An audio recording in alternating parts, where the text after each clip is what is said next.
Good morning, Mr. Ambassador, distinguished members of the Swiss, Turkish, and European business community, dear friends. It is my pleasure to welcome you to the 17th edition of the Swiss-Turkish Economic Forum, organized by the Swiss Chamber of Commerce in Turkey, with the valuable contribution of our members and sponsors that you can see on the screen. Switzerland Trade Investment Agency, Axpo, ABB, Nestlé, Çalık Enerji, and Demirer Holding. And of course, thank you. We would like to thank the Swissôtel for the support and for hosting us today. As we recently celebrated the 100th anniversary of the Turkish Republic, I would like to take this opportunity to pay once more tribute to all the founders of our republic and to its visionary leader, Mustafa Kemal Atatürk. Created on the foundations of the Peace Treaty of Lausanne in signed in July 1933, our republic has benefited always from the friendship and the support of Switzerland in its recent history. Today, our chamber and its valuable members represent the strong commercial ties between Switzerland and Turkey. Together, we wish to keep contributing to this country by further strengthening and growing the bilateral relations, aiming for the economic empowerment goal set in the roots of our republic, aiming also to bring our secular and democratic republic and the Turkish society to a modern order. In that spirit, every year since the start of this series of economic forums, we have been willing to present to our business community the value-added know-how developed in Switzerland or across the world, and as well as the leading trends of certain specific industries. Today, our chamber wished to focus on renewable energies and discuss why green energy makes economic sense. As you know, Turkey aims to diversify its energy sources, enhance energy security, and mitigate environmental impact. For that purpose, renewable energy holds significant importance in the country's strategy. With its growing economy and increasing energy demand, Turkey recognizes the necessity of transitioning towards sustainable practices. Investing in renewable energies, such as wind, solar, and hydropower, not only contributes to the reduction of greenhouse gas emissions, but also helps decreasing reliance on fossil fuels. In this context, our chamber is willing to discuss today where Turkey stands in the transitioning of its energy mix, which milestones are yet to be achieved, and how the Swiss and international market practices and technologies can help achieving the expected goals. To do so, we have the privilege of hosting Mr. Bora Şekip Güray, Director of the International Center for Energy and Climate within the Sabancı University, who will deliver keynote remarks in a few minutes' time. After the coffee break, we will have the pleasure of welcoming to the stage valuable panelists representing the Swiss business, finance, Swiss and Turkish business, finance, and technological research ecosystem, under the valuable moderation of Ms. Alkım Bağ Güllü, Director of Shura, Energy Transition Center. Thanks to our knowledgeable and experienced speakers, we trust that our audience this morning will be benefiting from a very fruitful discussion. As I conclude, I would like to thank you all for joining this morning and wish you a very fruitful discussion. Before leaving the floor, of course, I would like to invite Mr. Ambassador of Switzerland to Turkey, Jean-Daniel Roux, who kindly accepted our invitation and made it all the way from Ankara to deliver his opening remarks. Mr. Ambassador, the floor is yours. Thank you.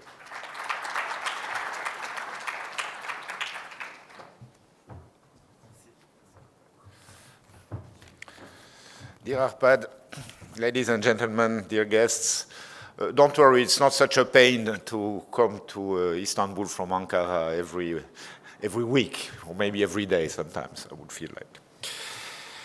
Well, I thank you really very much to oblige us to focus again, after all the noise we hear in the world, on an issue which is really existential for the future of mankind and for the future generations. Renewable energy, powering a safer future why green energy makes economic sense. We can see all around us how much the world is facing unprecedented challenges related to climate change, energy security, and sustainable development. As we witness the far-reaching consequences of climate-related events, it becomes increasingly clear that a transition to renewable energy sources is not just an option, but a necessity. It's an imperative that demands collaboration, innovation, and a collective commitment to safeguarding our planet for our children. Both our countries share a long-standing history of economic. I like to say that our relation started with the economy long before the diplomacy. I think Nestlé has been here for 117 years, not to speak of Beaumonti, who has been here even longer, and many, many other Swiss companies. So these ties and this collaboration that we celebrated, especially this year, which is marking the 100th anniversary of the Republic of Turkey and of the Lausanne Treaty, are very much inspiring the spirit of cooperation that I can feel in this meeting room as well. Let me draw some preliminary points, 5 of them, where we can try to compare where our two nations are standing in this context. Firstly, we do share something very important, is that we are both the water castle of our respective regions because of our mountains. In terms of Switzerland, we can use our mountainous terrain for hydroelectric power, which is a cornerstone of our renewable energy strategy. In terms of our production of electricity, no offense, but it's dangerous. In terms of our production of electricity, 62% is being produced by hydroelectric power plants and 30% by nuclear power plants. Turkey, with its diverse topography, holds obviously a much bigger potential for a variety of renewable sources, including solar and wind energy, which is really offering a rich tapestry of various options. Second, in terms of policy framework, Switzerland has passed in 2018, by referendum, a new law on energy. The referendum was approved with 58.2% of the voters. And the two main objectives of this new law is the reduction of energy consumption by 2035 of 43%. This is a very ambitious target. And the other target, which is sort of a contrast with Turkey, is phasing out the nuclear energy. Today, our consumption is 1/3 Swiss produced and 2/3 imported, due, of course, to the large part of the fossil fuels in our energy mix. About 36% of our consumption of energy is oil, and thanks God, only 12% gas. But one of the main targets of our policy is to reduce those figures. As we know, Turkey has also a very ambitious renewable energy program, including incentives, and wants to rapidly transform its energy landscape, which is signaling a commitment to a green future. Let me speak about economic impact. Our experience in investments in renewable energy have shown that not only we managed to reduce slightly for the time being, but it's increasing our carbon footprint, but this has also stimulated innovation and job creation. And we have in the room some people who are very much involved in innovation programs in this context. Turkey's push towards green energy aligns also with its economic aspirations, offering opportunities for both environmental stewardship and economic growth. Fourthly, technological innovation. Our advanced technological infrastructure has allowed us to harness cutting-edge innovations in renewable energy technologies. In Turkey, I notice, and I'm trying to convince Bern and Swiss ecosystem, that Turkey is a good place to invest, because not only of its increased engagement in the renewable energy sector, but also I noticed that there is a young generation, very well educated, which is creating a very dynamic ecosystem of technological innovation, which is paving the way for sustainable development. But this is this kind of perception which is not yet enough present in Switzerland, and I really count on all of you to tell your partners, to tell the authorities in Switzerland that Turkey is an interesting place, also from the point of view of technological innovation. Finally, technological innovation, economy, but also global collaboration. We cannot address the challenges that we face without collaborations, partnerships in renewable energy research, so as to contribute to a global exchange of knowledge. And Turkey's increasing engagement in international renewable energy initiatives reflects also the recognition of the importance of collective action in addressing global challenges. Renewable energy offers a beacon of hope in addressing the climate challenges I just mentioned. Beyond its environmental benefits, it also makes sound economic sense.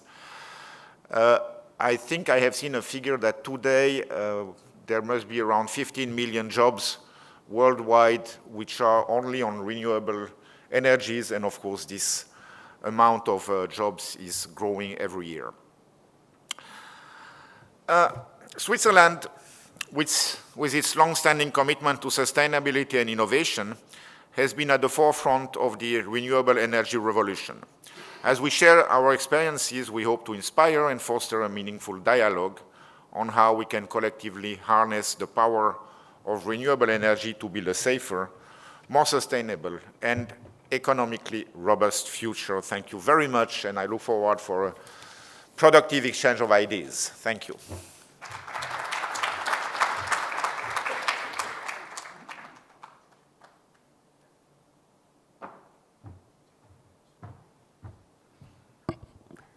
Dear Ambassador, I would like to thank you for your valuable speech. Ladies and gentlemen, before handing over the floor to our keynote speaker, let me briefly introduce Mr. Bora Şekip Güray. Appointed as the director of ICAC in 2020, he brings over 20 years of experience in the Turkish energy sector. His roles have ranged from engineer to energy group manager, contributing significantly to various organizations. Mr. Güray has enhanced ICAC's research base and public recognition, co-authoring the Turkey Energy Outlook. His academic achievements, including a PhD and international recognition, make him a distinguished expert in energy sector. Please join me in welcoming Bora Bey.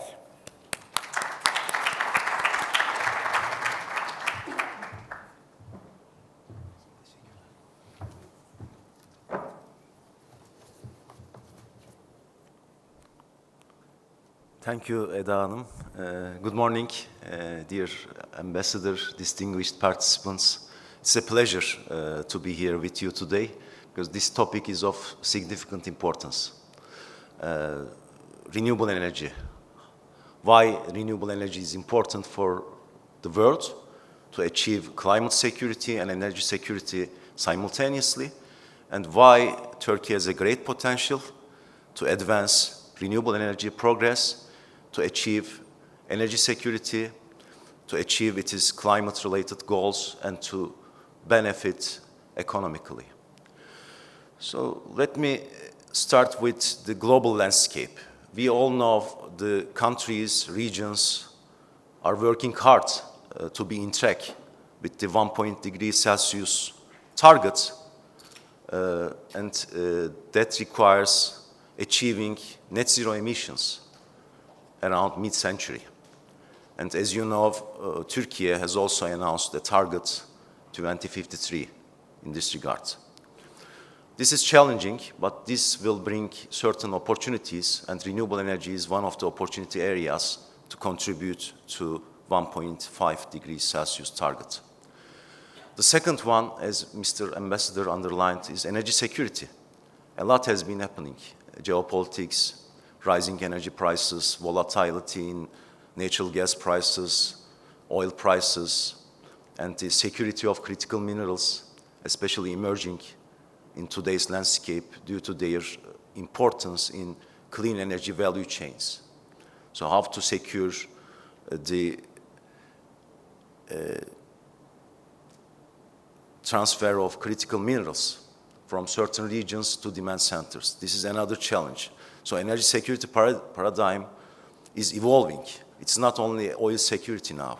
It is natural gas security, electricity security, and critical mineral security. And renewable energy is here to help countries and regions to ensure energy security, because it's a local resource. It's domestic. There is no need to import. So it helps the countries to reduce the import dependency, especially in fossil fuels. And economic benefits, of course, as Mr. Ambassador underlined. This is true for Turkey as well, based on our analysis, other analysis. It brings multiple economic benefits.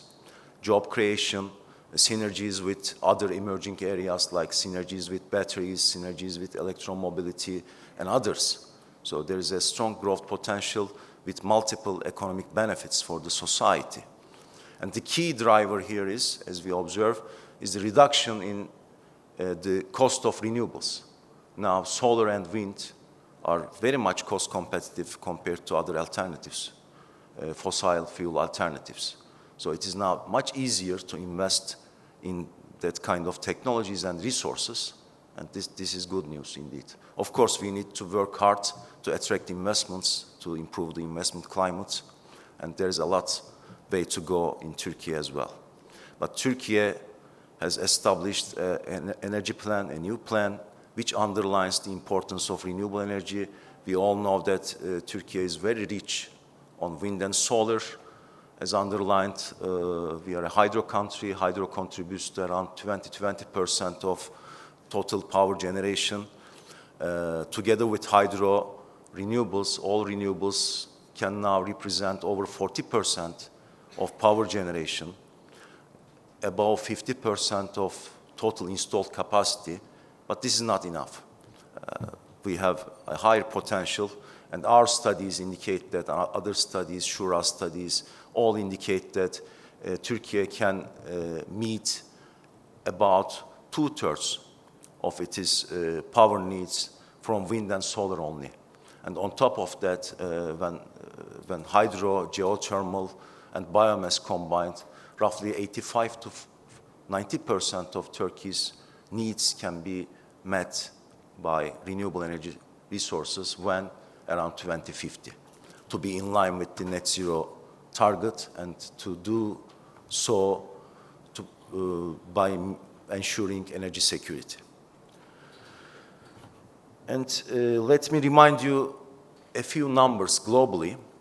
3-4 years ago, when we looked into the total energy investments, global energy investments, the ratio was 1-to-1. The ratio of fossil fuel investments and clean energy investments. So for $1 billion of investment, for example, half of it was to clean energy, like renewable, electromobility, energy storage, and others, and another half was for fossil fuels, mainly fossil fuel production. Now this ratio is 1.8-to-1. So in other terms, 2/3 of total energy investments globally go to clean energy now, as of this year. And renewables take the lead, especially renewable to power take the lead. This has the lion's share in this clean energy investment mix, and it's followed by adjacent businesses to renewable energy, such as energy storage, such as e-mobility. As I said, a lot of synergies, so these sectors or segments are going hand in hand, or should go hand in hand, to support each other.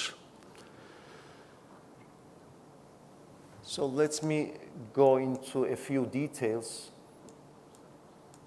based on our recent study on renewable energy in Turkey,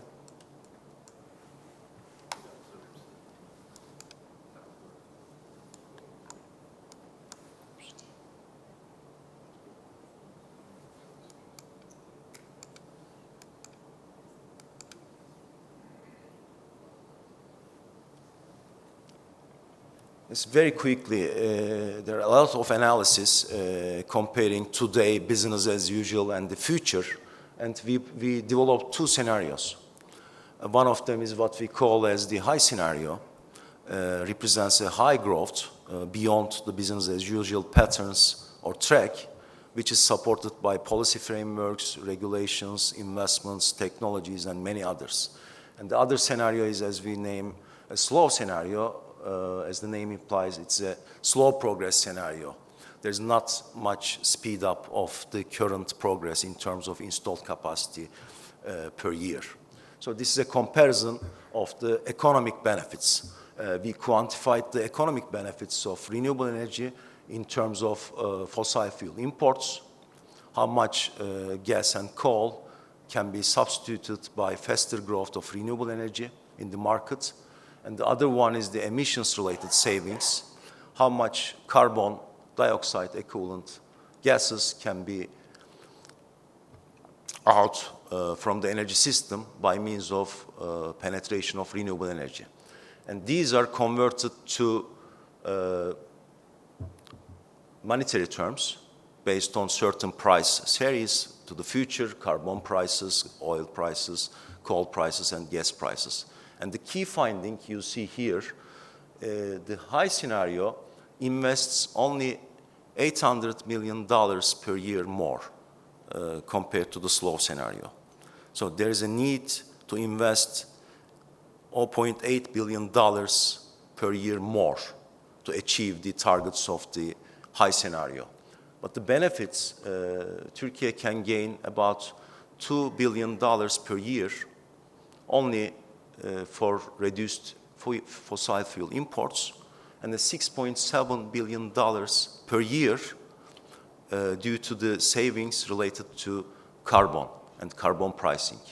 So about 1 unit of additional investment into renewable energy brings about 10 units of economic benefits. I think this is impressive, this is significant, and this shows the huge potential of renewable energy. This is only for renewable power, by the way. I should also underline here, Turkey has a great potential also for direct use of renewables in the energy system, like geothermal heating, use of geothermal energy resources, in agriculture, direct use of solar. We all need to work together to increase the share of renewables, such as geothermal and solar, in final energy demand beyond electricity. This is only the electricity part of the benefit story. And of course, there are certain critical areas. These are the areas where we identified during our research, improvement areas, progress areas, and we categorized them, and we identified 7 areas for Turkey to focus to enhance growth in renewable energy.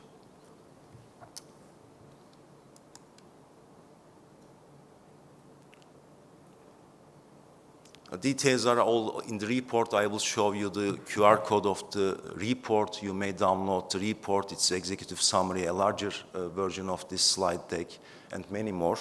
But let me quickly go to the list of recommendations. I believe most of them are still valid as of today.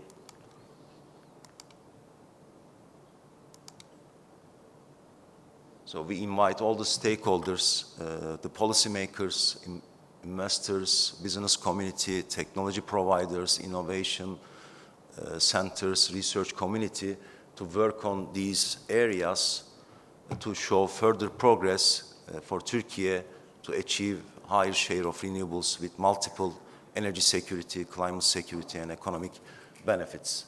So we need roadmaps.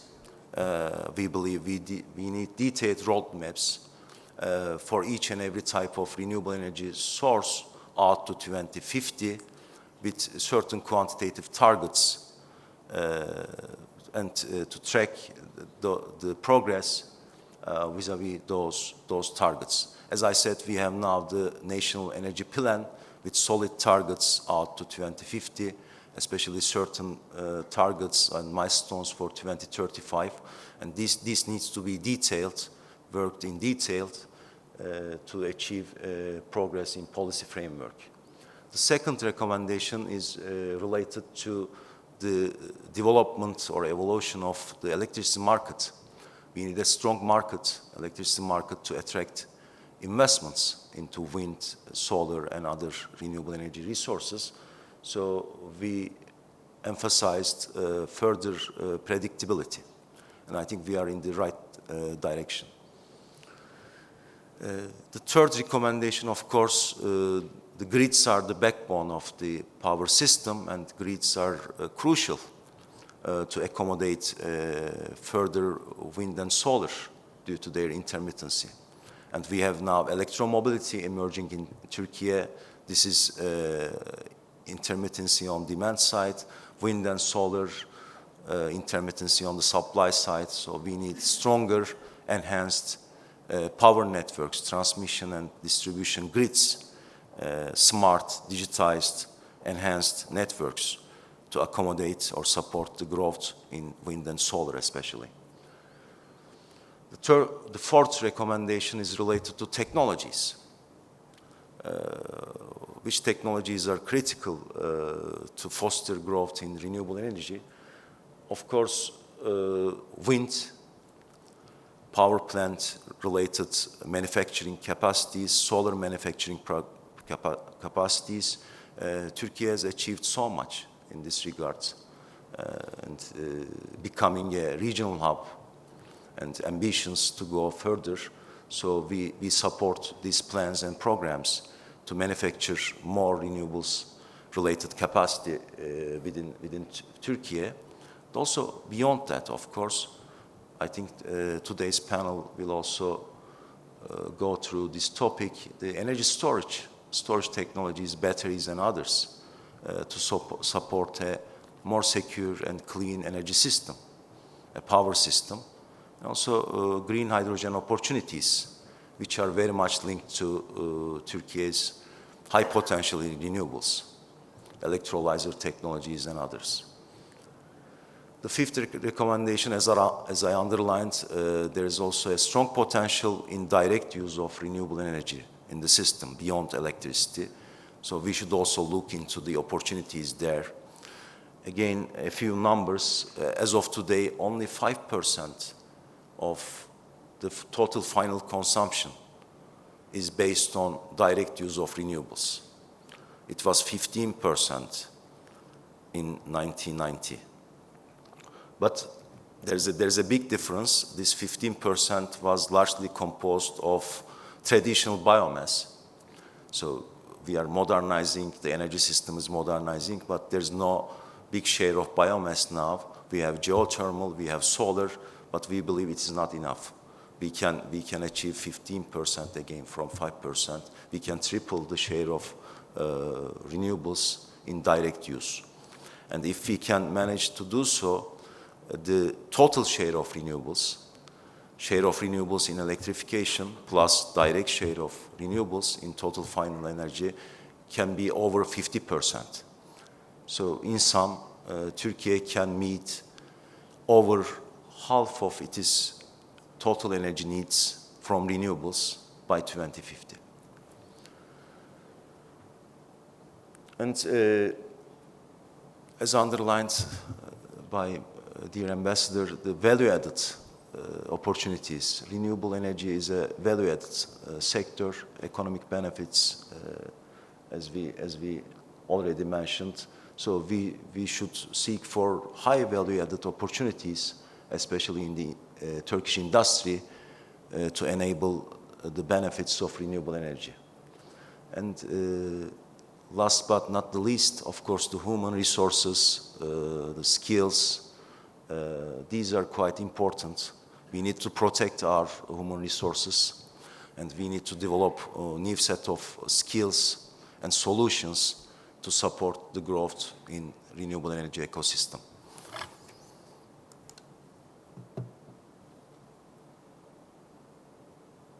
Yes. The QR code, as I said, will bring you to the website where you can find a larger version of this presentation and the main findings, executive summary, and the rest of the report, the complete report.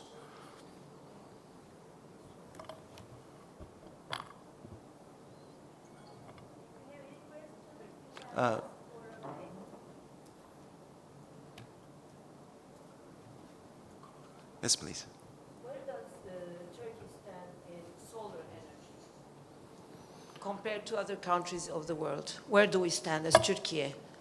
In terms of the potential, I think Turkey is one of the richest countries, very luckily, in terms of the solar irradiation, solar potential. In terms of performance, there's a lot way to go. Based on our analysis, only 5 to 10% of total potential is already exploited, utilized. So the remaining portion is huge, like 85–90%. So we need to speed up the efforts to increase the solar capacity within Turkey. Thank you.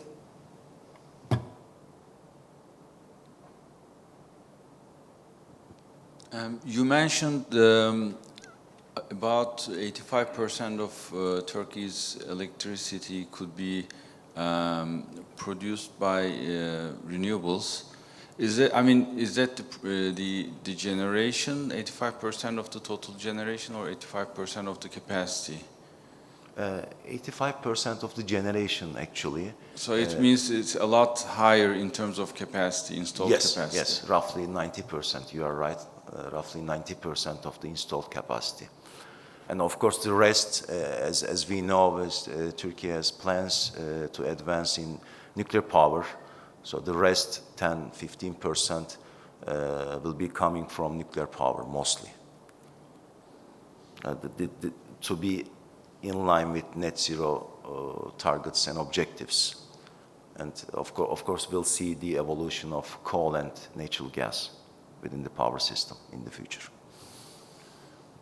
Sir, what is your view on finding the right places for the solar energy and using AI in Turkey? And what is the level of technological improvement of AI for energy?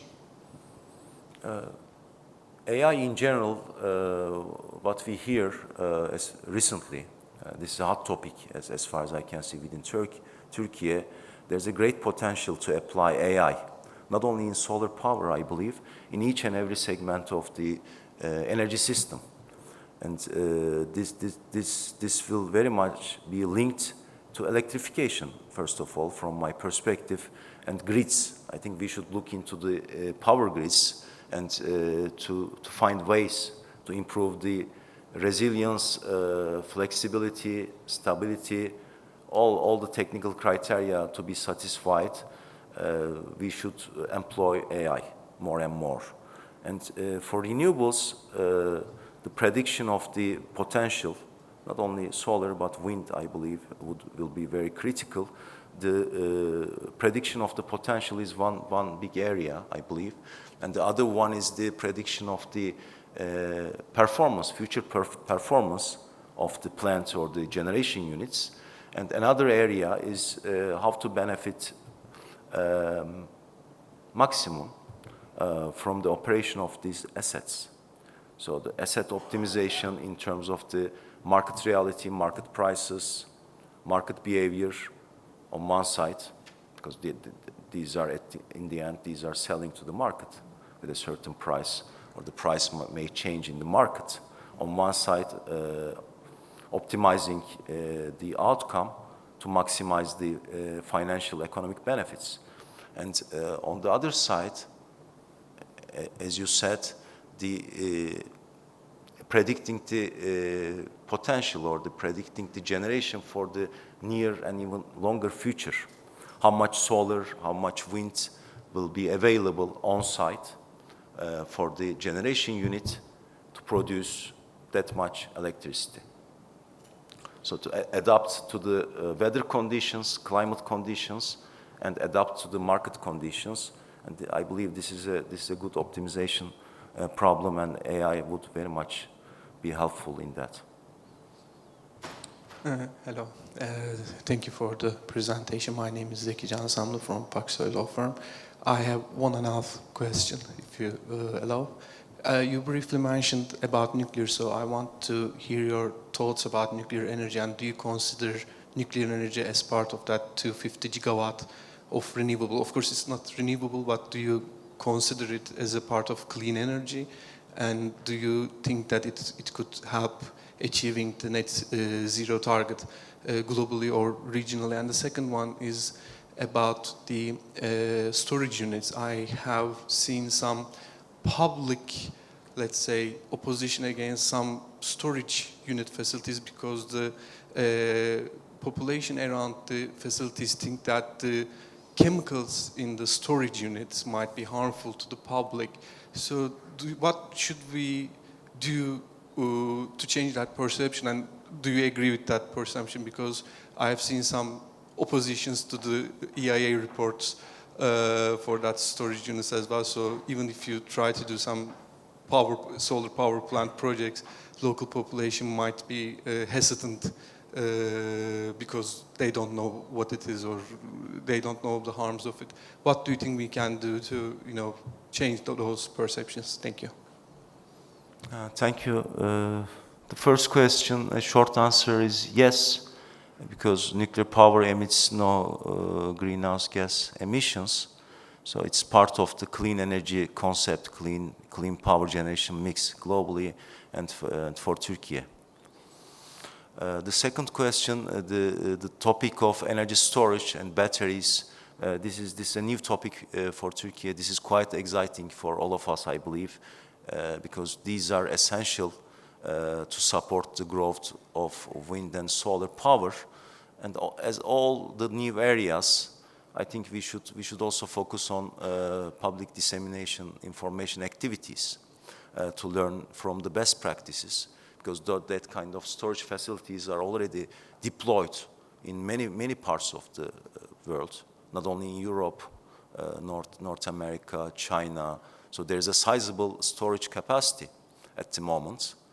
We have zero, but the world is advanced so far, so we are lagging behind. We need to catch up the progress, and we need to learn from the best practices. Bora Bey, thank you very much for the extensive content. I'm just interested to hear your thoughts about the role of the financial sector in ESG and renewable energy in particular. Turkey is a borrowing country. We have robust financial institutions that are heavily borrowing on a regular basis. And during the last couple of years, maybe in particular 7-8 years, the bank's borrowing transactions are either sustainable or ESG linked with certain ESG KPIs that also includes renewable energy. What do you think about the intensity, the role and the factor of financial sector, the banking sector in renewable energy?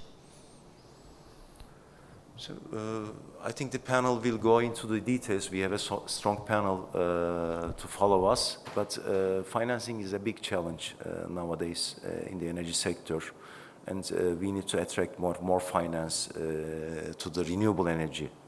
This is a critical success factor, I believe, for Turkey to move forward, not only for the benefits, we mentioned the energy security benefits, climate security benefits, economic benefits, but beyond that, as you underlined, the wider or larger sustainability benefits of renewable energy. For example, the air pollution, air quality related benefits, workforce related benefits, manufacturing, value-added manufacturing related benefits, and many others. And these all should be reflected in the cost-benefit analysis, I believe, from a macro perspective. What we gain from renewables, we should think bigger, I believe, beyond energy security, climate security, as I said, a wider sustainability concept. And of course, ESG is critical. ESG principles are critical, and renewables is one of the lucky areas, I would say, to attract finance based on the right design of correct design of the projects, of course. Hello, everyone. Thank you for taking my question. Thank you for the presentation. My name is Cemre Uçar from IRCA Global Consulting. So my question, actually I was going to ask the related question about ECG, but not on particularly on renewables, but because ECG is a holistic approach, it all involves with corporate sustainability, responsible sourcing, and all those, also related to valuable minerals and how it's going to be sourced. Also with gender equality and all that, because green bonds, and we know that green bonds and all those financial tools all right now required, and they kind of served this related ECG KPIs, as also he put it. So what do you think about it? It's just not, it's not always renewables, but we always think as a holistic approach. Not only this is because a trending topic, but it's something that we should consider as a holistic approach. As I said, thank you. Yes, this holistic approach is very important. This is key. This is key, as I said, the multiple benefits on one side and the requirements to be satisfied on a project basis on the other side, and each and every detail of the ESG framework, of course, should be satisfied. And another angle should be also linked to this discussion is the UN's Sustainable Development Goals. The benefits of renewable energy vis-à-vis those 17 Sustainable Development Goals should also be mapped and studied. And I'm sure there are much more benefits linked to the wider sustainability perspective.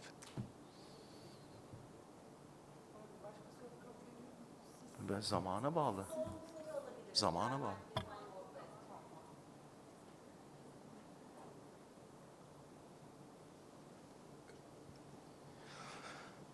Eric Saller, Railway and Transport Development. In my domain, there is two needs for the future. We need battery for trucks and also trains and cars, of course, and hydrogen. On the hydrogen, it's a transition energy from the production to the use. In Switzerland, we are discovering, and in France also, white hydrogen, which is the hydrogen who is under the ground, in the rocks, and that is not produced hydrogen. It's existing like fossil fuels. My question about Turkey, who has a bunch of mountains, like in Switzerland, how is the seeking of this energy, this white hydrogen energy, and how do you see the hydrogen, green hydrogen or white hydrogen distribution sector for Turkey? Thank you. For Turkey, the current priority is to produce green hydrogen and to deploy green hydrogen in the demanding sectors, hard to abate, hard to decarbonize demand sectors. This white hydrogen is a new topic, an emerging topic, and I am sure this needs to be explored in detail for Turkey. To my knowledge, there are no published studies on the potential of white hydrogen in the region yet. But this needs to be explored. Thank you.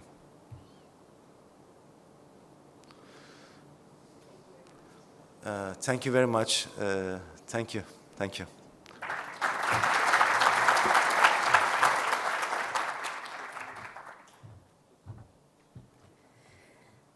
I express my gratitude to our keynote speaker, Mr. Güray, for his insightful speech and valuable contribution. We are today discussing sustainability, renewable energy on the forum. In commemoration for today, you can plant the seeds on your name tags and hoping for a very positive future on our environment. Now we will have a 20 minutes coffee break, and afterwards we will continue with an engaging panel discussion. Please enjoy.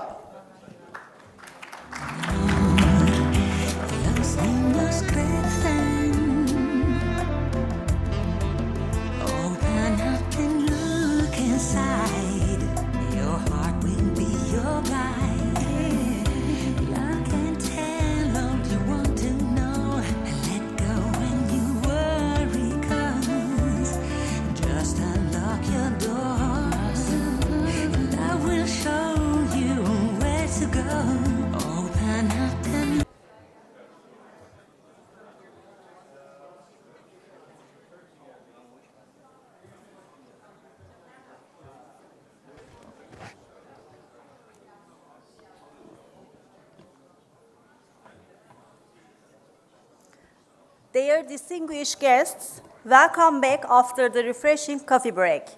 It's a pleasure to kick off our panel discussion, and to lead us through this insightful conversation, we have the esteemed Miss Alkım Bağ Güllü as our moderator. Let's welcome our distinguished panelists.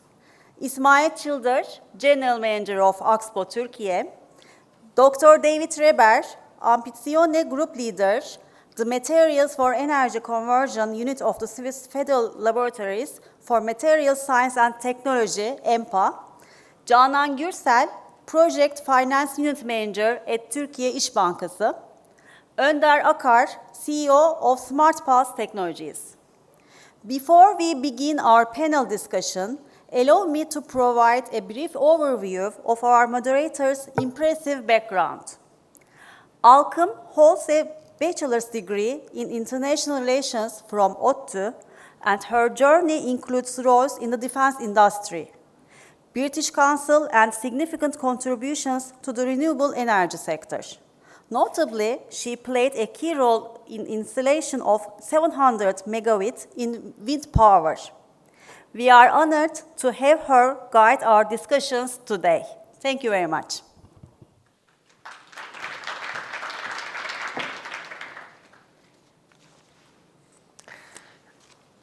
Good morning, ladies and gentlemen. It's a pleasure to be here.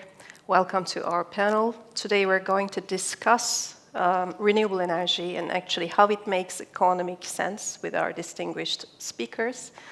As I am introduced actually, but let me give some information on my organization as well. As moderator, Alkım Bağ, my name is Alkım Bağ, and I'm the director of Şura Energy Transition Center, which is an independent think tank working for the energy transition of Türkiye through data-based analysis covering technology, economics, and policies, and through creating a dialogue between different stakeholders among the Turkish energy sector. So, as mentioned by keynote speakers, we all know that greenhouse gas reduction is very important for mitigating climate change. And at the heart of this lies actually energy transition, because approximately 70% of global greenhouse gas emissions are energy related. And for energy transition, we have to decarbonize energy generation on the one hand, but on the other hand, we have to also decarbonize the consumption, especially energy-intensive sectors like transportation, buildings, and the industry is very important because they largely rely on fossil fuels. So, of course, at this point, renewable energy is the main pillar of energy transition, is key for achieving this transition. And in the last 15 years, we have witnessed an incredible increase in renewable energy investments, which surpassed all policy and economic projections. Actually, of course, climate change triggered this increase in investments, but the actual reason or the main motivation behind the investment increase in renewables is that the economy of this transition, as mentioned by Bora Bey, now renewable energy is the cheapest form of energy, especially levelized cost of electricity of wind and solar is the lowest among other resources. So they are the cheapest sources. They are cheaper than fossil fuels for sure today. But on the other side, the increase in the share of renewables creates some economic advantages as well. Some examples to these economic advantages are, for instance, they reduced energy prices, they reduce energy imports, and the costs related to this, and this is especially important for countries like Turkey, which is heavily dependent on energy imports. At this point, I would like to mention a study of Shura Energy Transition Center. We have analyzed the impact of renewable energy in the Turkish power system, and we have analyzed 2022. So we see that if the installed power, our wind and solar installed power was twice as much as it was in 2022, there would be a 25 decrease in market cost. I mean, the cost of the price of electricity and cost of YEKDEM feed-in tariff, there would be a 25 decrease in this market cost. We would have saved approximately $10 billion in imported fuel costs, and there would be a 21 decrease in the amount of emissions expected to occur coming from the generation of electricity production. So renewable energy is not only good for the environment, but also it's good for energy supply security and for energy affordability as well. Obviously, it has other economic benefits like carbon savings, like new employment opportunities. According to the International Energy Agency, in 2019, 65 million people were employed in the energy sector, and more than half of this was employed in the clean energy sector. So this rate is increasing day by day because now many of the countries have the net zero target, as well as Turkey. And Turkey has very ambitious renewable energy targets as well. So we know that renewable energy requires a lot of investment. According to our projections, Turkey needs an annual investment amount of $15 billion only for the decarbonization of its power sector. But on the other hand, it creates significant economic benefits for the countries, for the businesses, and for individuals as well. Today, we have 4 speakers representing a renewable energy company, a research institution, a financial institution, and a startup company. And with them, we're going to discuss the economic drivers behind the increase in renewable energy. So welcome again. It's a pleasure to have you here. Let me introduce you, our speakers, very briefly. Ismail Çıldır is the general manager of Axpo Türkiye. Axpo Türkiye is a part of Axpo, which is Switzerland's largest producer of renewable energy and international leader in energy trading and the marketing of solar and wind power. And Axpo Türkiye specializes in energy supply, origination, renewable energy PPAs, wholesale trade, and risk management.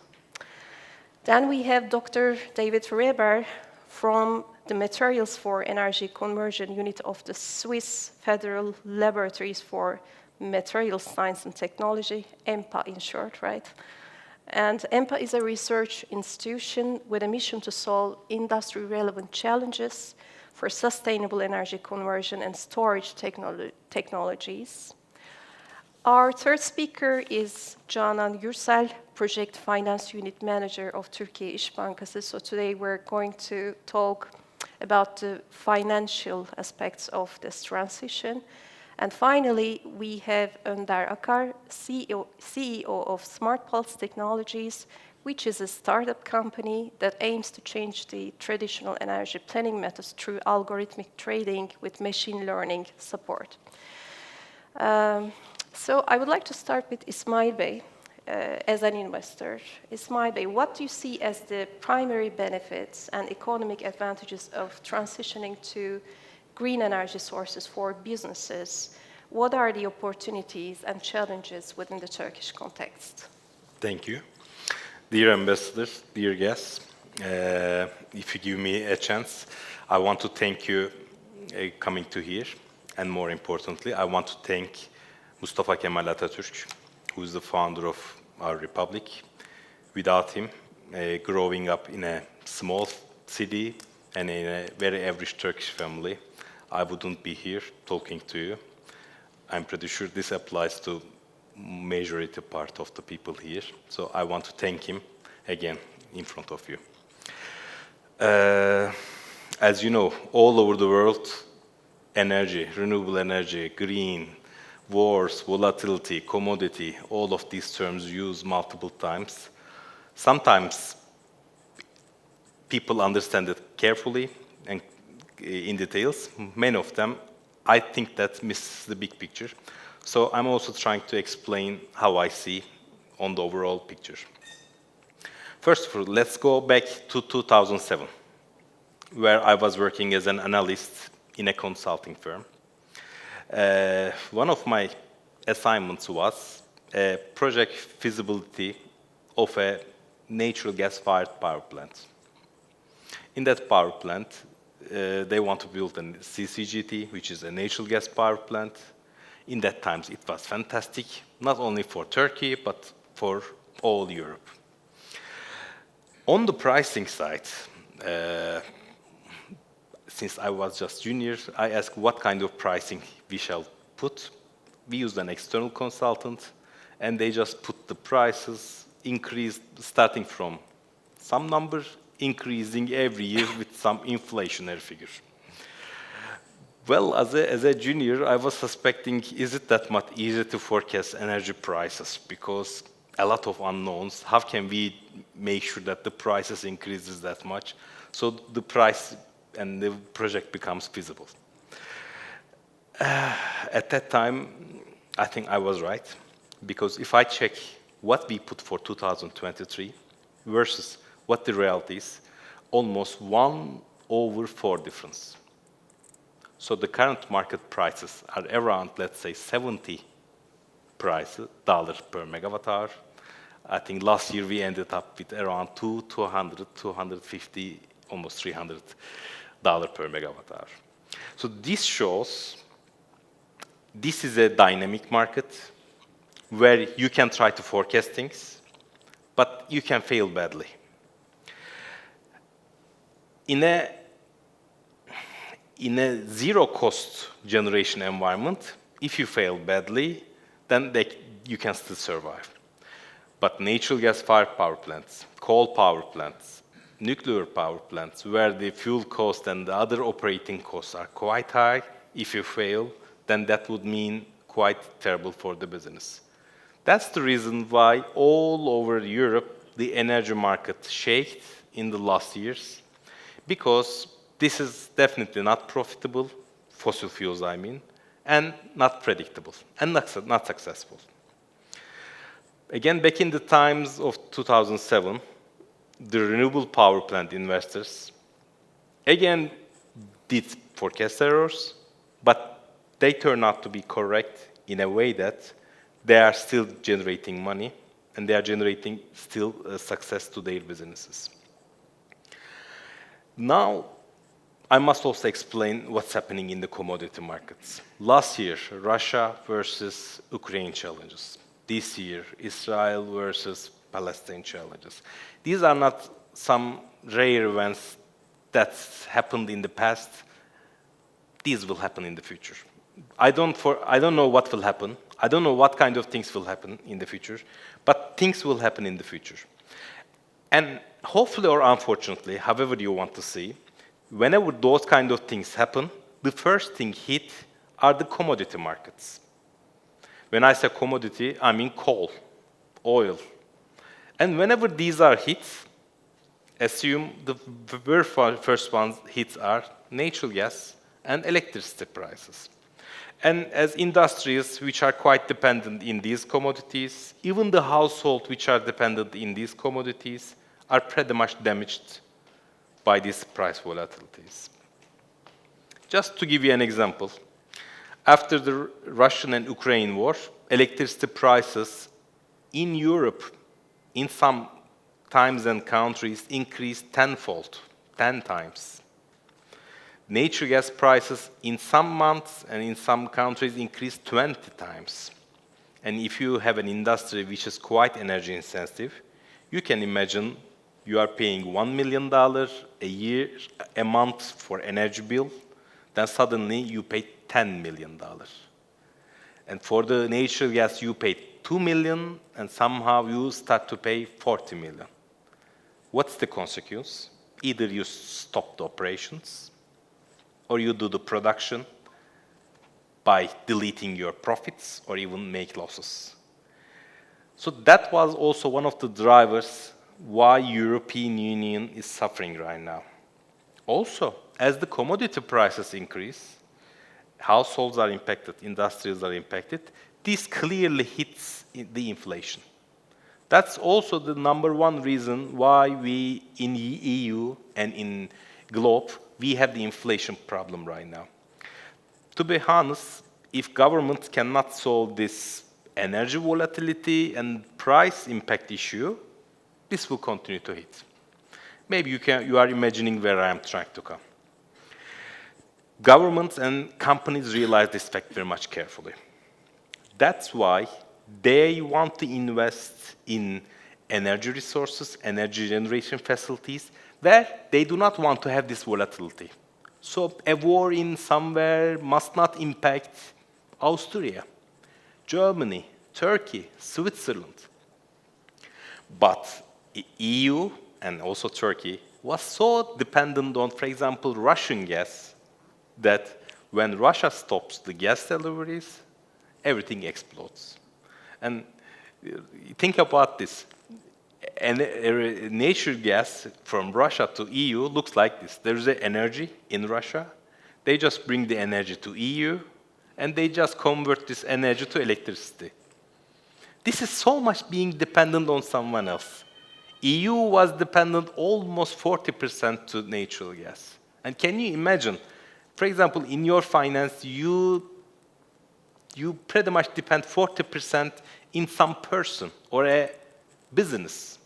Can you think of the leverage that has in your personal finances? This is too extreme. I think EU totally avoided this reality, but I think with this hard fact, now things are changing. How it's changing? In the next 5 years, EU, Canada, US, Turkey, China, they will build renewable energy capacity as much as they built all over their history. So the next 5 years, the renewable energy capacity will double. Not in Turkey, not in Germany, everywhere. Because this is the hard lesson learned by everybody. It's easy to say they will be doubling. That needs financing. That needs technical availability. That needs the IT capability. That needs the human resources capability. So it's quite complicated. And unfortunately, on many aspects, world is not ready for this revolution in a quick way as well. But even in the worst case, this bad case, I can say that the same capacity will be installed again in the next 5 years. So what kind of opportunities and challenges there are? First of all, the governments must create a policy which is clear, understandable, and sustainable. Unfortunately, during this commodity crisis, they failed to demonstrate this. Last year, as the commodity price spiked, what did they do? They put price caps. What did they do? They put taxes. And can you imagine you have a business where you are earning some money due to something, then they put price caps. This is definitely not sustainable.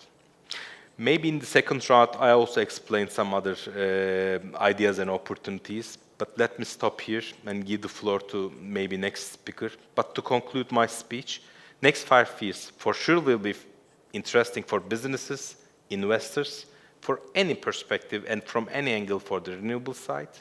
But there are, of course, a lot of obstacles that needs to be resolved as well. Thank you, Ismail Bey. So, yes, most of the investors, all of the investors actually try to refrain from any kind of unpredictability. And the recent years we have witnessed this global and regional economic and political crisis, which led to disruptions in the market. And I agree with you that there are many things that should be done in the policies and also in the market structure as well. So now I would like to turn to David on clean technologies. David, could you please give more information on your institution, EMPA, and provide an overview of the current research and projects undertaken by your unit? What are the economic drivers behind investing in new clean technologies? Yes, thank you. And first of all, a very big thank you to everybody who's involved in organizing this event. It's not the average academic event that I'm maybe used to, and it's a really good reality check for a scientist to speak to people from policy, law, financing, grid operators, to put our work into perspective. Because at EMPA, our vision is to work on materials for a sustainable future, and that is a very broad description. So, to give a bit of background, the Swiss Federal Labs for Materials and Science and Technology, we were a materials testing institution. So we were involved in testing bridge components, steel beams. We even tested the European World Cup football, if it can withstand the proper impacts. But within the past 15 years, there has been a bit of restructuring towards a material science institution, focusing more on research and less on testing. And at that time, it was important to determine strategic goals. And unlike the Swiss university landscape, which is mostly funded by public funds and focuses on basic research, our mission was to incorporate industry players and other stakeholders to work on applied research. And the obvious choice for applied research is sustainable materials, and that covers everything from decarbonizing concrete manufacturing, steel manufacturing. We have activities on solar cells, even some biomaterials, functional textiles, so fairly broad. And a big part of our activities and the laboratory where I work in, we work on materials for energy conversion. So taking energy, for example, from renewables, storing them temporarily and providing them for later use. My unit is mostly working on catalysis, where we want to take CO2 from the air, put in some energy from renewable sources, and generate fuels for later use. And the main part is batteries. And batteries are a very hot topic at the moment. There are reports on battery breakthroughs almost every day, but it is important to remember that there are lots of different families and types of batteries. There are batteries that are very good for mobile applications like your phones or electric vehicles. There are entirely different types of batteries that are very good for stationary applications, where we would put shipment container-sized batteries next to a solar farm, for example, so we can absorb the energy that is produced during the day and provide it later in the day when it is needed. I personally work on these stationary systems, but in terms of industry needs and industry interest, there is a clear priority for mobile applications, and that is mostly driven by the electric vehicle revolution. There's an incredible increase in deployment of electric vehicles.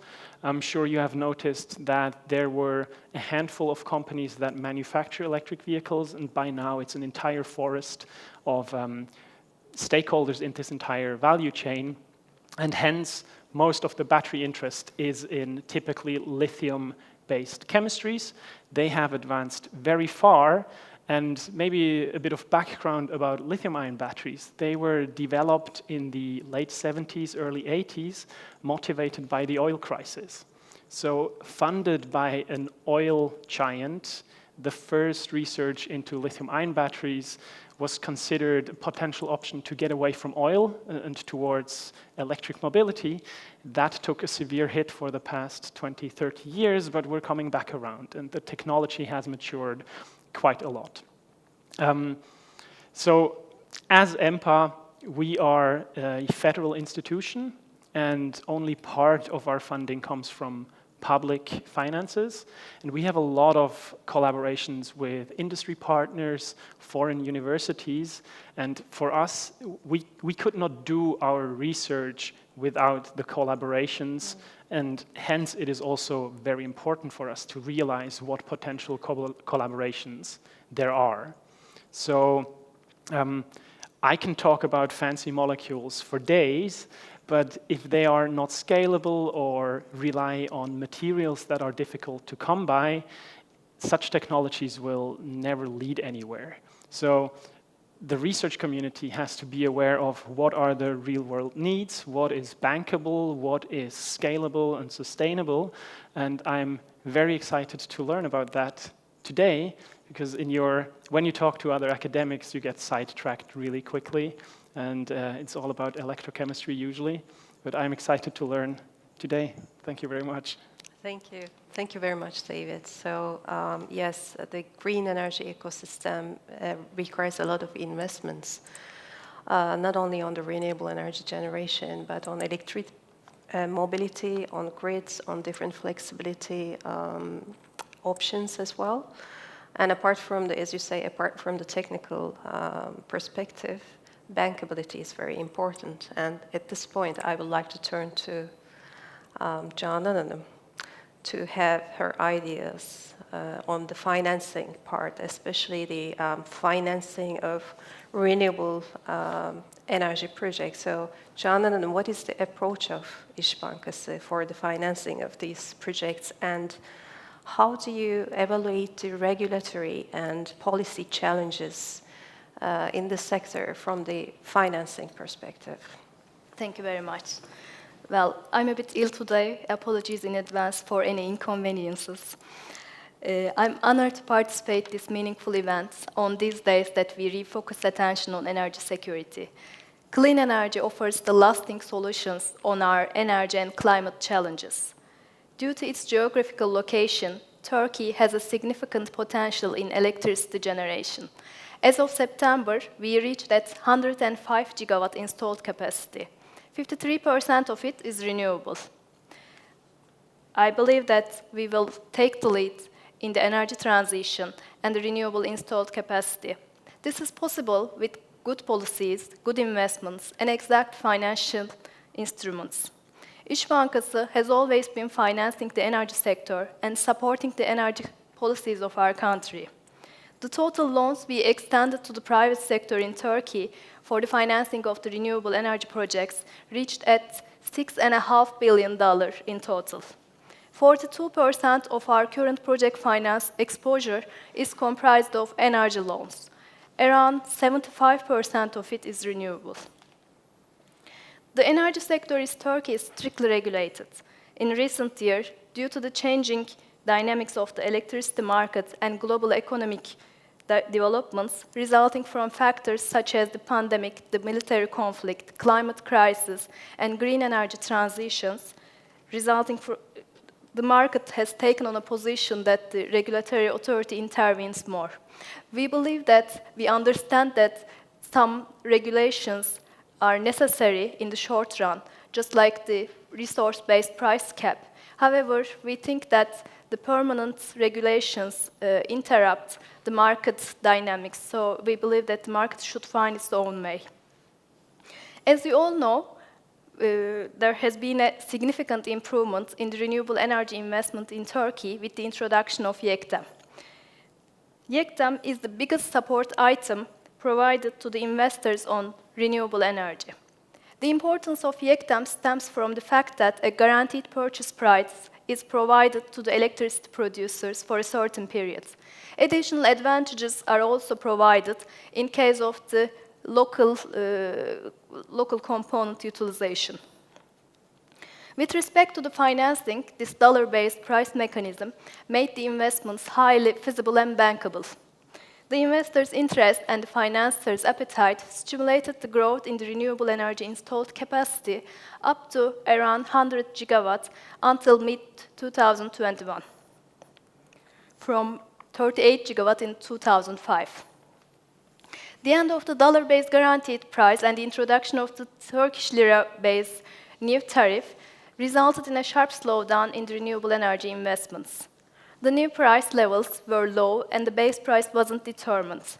Additionally, as these projects are mostly financed with long-term FX loans, there happened to be a currency mismatch between the loan and the project revenues. This made the new price mechanism unattractive for the investors and the lenders. At that period, as İş Bankası, we financed the hybrid unit investments to complement the main projects, capacity extension investments, and the investments for the internal consumption needs. The revised mechanism introduced in May 2023 is more rational in some aspects, although the new price levels are not completely matched with the sector's expectations and somehow questionable in terms of financing. In this new mechanism, hydroelectric power plants' price level is determined comparatively high. However, seasonality is significant in hydros and the generation period is limited.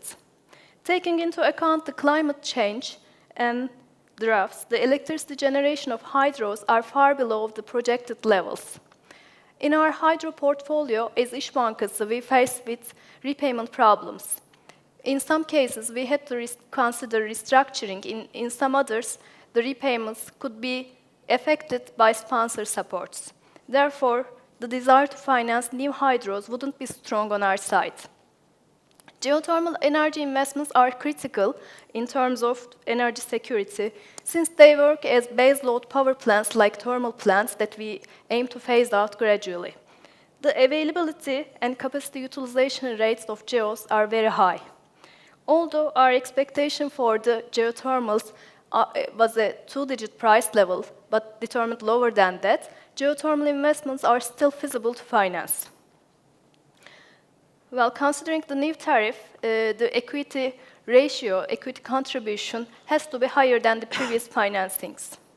As İş Bankası, up to now, we have financed over 700 megawatts geothermal power plants, and we will continue on financing them with this new XVII tariff as well, with exact debt-to-equity ratios and with financially strong sponsors. Wind and solar investments are always attractive. Improving technology lowered the cost of these investments. Our country has a tremendous wind and solar capacity, which will be combined with storage technologies in the very near future.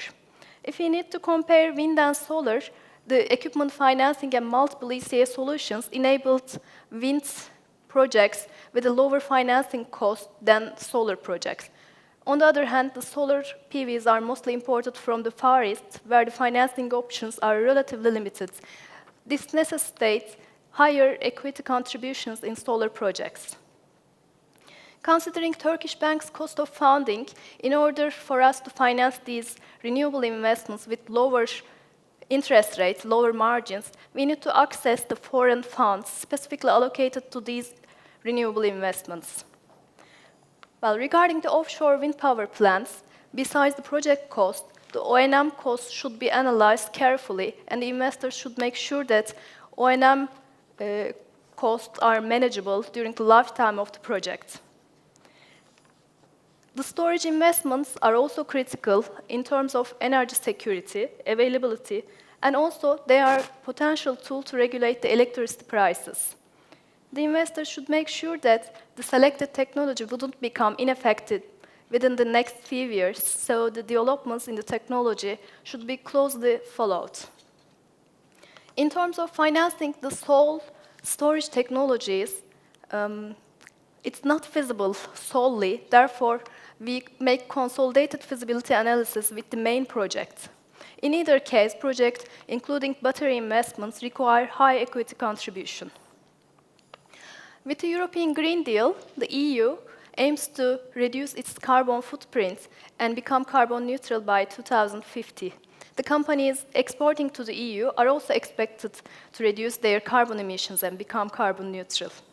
Considering our bank's net zero commitments, we will prioritize the financing of the geothermal, solar and wind projects, storage technologies, and also mainly for the companies exporting to Europe. Well, thank you. Thank you very much, Canan Hanım. This was an interesting set of information, I think, especially your information, the information given about the storage technologies. We have now extensive, pre-license capacity is granted to investors in Turkey. Thank you for that. Now let's talk about the economic drivers behind the digitalization, behind the startups as well. Now with energy transition, actually this is not only transition from fossil fuels to renewable energy, but it's a structural change from a centralized unidirectional system to a more distributed and digitalized system. And smart pulse technologies are providing interesting solutions in that respect, using Internet of Things, using artificial intelligence as well. Önder Bey, at this point, could you provide brief information on the services and on the products that you offer and how you contribute to the renewable energy spread and to a more sustainable future? And while doing this, if you can mention the economic drivers behind your business, we'll be pleased. Okay. Thank you very much. I'm very happy to be here, and thank you very much again for kind invitation. Alkım, actually, for our story, it was the hardest part to explain what we are doing for investors. Because as a startup, we ask for many venture capitals to invest in our company, but the first question that they asked to us, what you are doing, exactly what you are doing. And it was really difficult for me to explain for non-energy professional that what we are doing. I will try to explain what we are doing here again. Actually, speakers mentioned about the huge transformation in energy and renewable. We are talking doubling of renewable energy, right? And the starting point of our company about complexity of renewable energy management, because we are always mentioning about positive side of renewable energy. But to be honest, renewable energy is very, very hard to manage. It's very complex. So what is the source of complexity? The source of complexity actually about renewable energy sources are not flexible, because in conventional generation, for example, for natural gas, for coal power plants, for reservoir hydropower plants, the generation is controllable. We are able to stop the power plant, we are able to run the power plant again, and it's under our control. But for wind power plant and solar power plant, it's not our control. It's not under our control, right? So if wind blows, you will generate. If there is a shiny day, your solar panels will generate.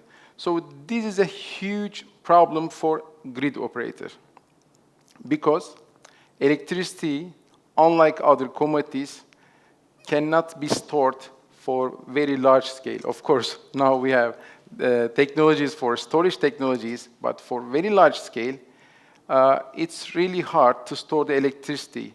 Because of this problem, this complexity, everything is based on balancing of electricity. Consumption and the generation should be completely equal at every millisecond in any grid, in any country and market. So what we are doing here, renewable power plant, they don't have any flexibility. So you have to forecast. As, for example, if I am a renewable investor, I have to forecast the generation for upcoming hours, and then I have to make the electricity sales based on this forecast, right? But just to give you a number, the performance of forecast from day ahead to actual generation is 30-35% deviation. For example, if you have 100 megawatt installed capacity power plant, and if you say, okay, I will generate 50 megawatt hour for tomorrow, it's highly expected to generate like 70 megawatt hour. So it's a big problem for system operator, as I told you. And because of this problem, the whole energy markets, not only in Turkey, not also in Switzerland, in any energy market, any country, the system based on penalties to motivate renewable investors to make better forecast. They say if they generate more than your forecast, you will pay something. If you generate less than your forecast, you will pay a penalty. So because of that, renewable investors are highly motivated to make very good forecast, and if they deviate with this forecast, they have to reschedule their generation continuously. So because of that, we have in every market, we have energy exchanges, like and like other commodities, we have energy exchange, and energy exchanges for renewable, for a wind power plant, works for 7 days, 24 hours, there is no weekend, there is no holiday, and someone should sit in front of a computer and follows the forecast and sends the reschedules again, buys electricity, sells electricity. It's very hard to manage. So as Smart Pulse, we do provide an automation for this all activity. We call it algorithmic trading, automated trading. So I heard something about the complexity of the market. I would like to explain it here again. Electricity markets are designed for thousands of power plants, okay, for thousands of power. For example, here in Turkey, we have approximately 2,000 power plants in the market. But now we are talking billions of assets to be connected to the grid, billions. Small batteries, small solar rooftop panels, and these billions of power plants, even small power plants, will create a huge complexity. So what we are doing in general, Smart Pulse provides completely an automated solution to trade this full activity of, let's say, these renewable power plants. We are a 5-year-old company. We are serving multiple countries in Europe. We are more than 70 people working with Smart Pulse now. And we are looking forward to grow our business even in Switzerland. We have some negotiation with some Swiss companies. I think that's all from my side about our company story. Alkım Hanım. Thank you, Önder Bey. So since Önder Bey mentioned that their services and products for smart energy management, now I would like to turn back again to Ismail Bey, because they are also specialized in wholesale trade and risk management. So Ismail Bey, could you also provide an overview of your products and services in the field of renewable energy and sustainability, and what kind of economic benefits you create for your consumers in your business? Önder made a good introduction for me. He said we have almost close to 3,000 energy generation points. And add this with at least millions of consumption points, then you can see the complexity of the energy market only inside Turkey. Put this the other countries, connections, and this is just for electricity. Same applies for gas, same applies for oil. There are physical transactions, there are financial transactions, looks like banking transactions. You can imagine the complexity of the energy market itself. On one hand, renewable power plants and the regular conventional power plants has risks inherent to themselves. They can generate, they cannot generate, the price can increase, decrease, and assume you are a renewable investor. Will you generate this much or less or more? And if you will generate that much, how much price you're gonna earn when you sell this electricity is one question.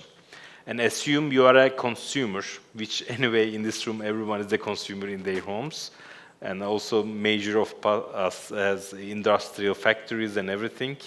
And if you have a factory, you see the electricity bills, gas bills increases, decreases with complex formulas, and you can imagine whatever the investor of renewable or conventional power plant has, the consumer has the similar risks.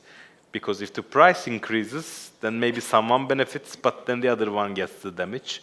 Vice versa, if the prices decreases, then the story changes. So I'm saying prices increase, decrease. This what we call this as volatility. And if there is something in the volatility, there is always a risk. Risk can be positive or negative, but there is some risk. As Axpo, what we do is we work with generators and we provide them risk management services by purchasing their electricity, gas, oil, physically or financially. So they can go to their bank and say that, okay, my generation may be unknown, but at least my price formula is known. So the bank maybe give them much more freedom in their financing. On the other hand, in the industrials, we are the leading electricity and natural gas supplier to the industrials, where we go to industrials and provide them hedging services, so that if the prices increases, decreases, they will be protected. So in the energy trading value chain, we pretty much exist in all of the areas, so we provide a benefit to generators. In the meantime, we provide benefit to end users. Also, I'm proud to say that, I apologize. I'm proud to say that only our Turkish entity generates 150 million euro turnover revenue, standalone in Turkey. So this also shows how our services are appreciated by the customers that we provide service. Thank you. Thank you very much, Ismail Bey. So actually, it is again mentioned by Önder Bey.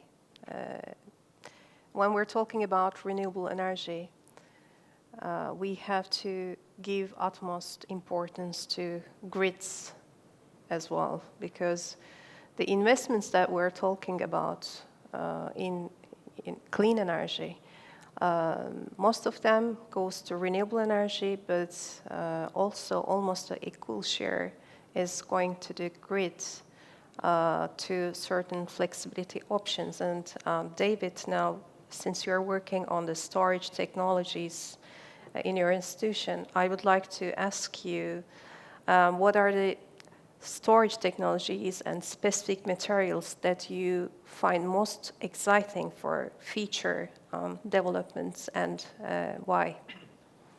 Yeah, I think there's a lot to be excited about from the technological side. As was pointed out just before, the grid has to be balanced at all times, otherwise it collapses. That has happened tragically in Texas in 2019.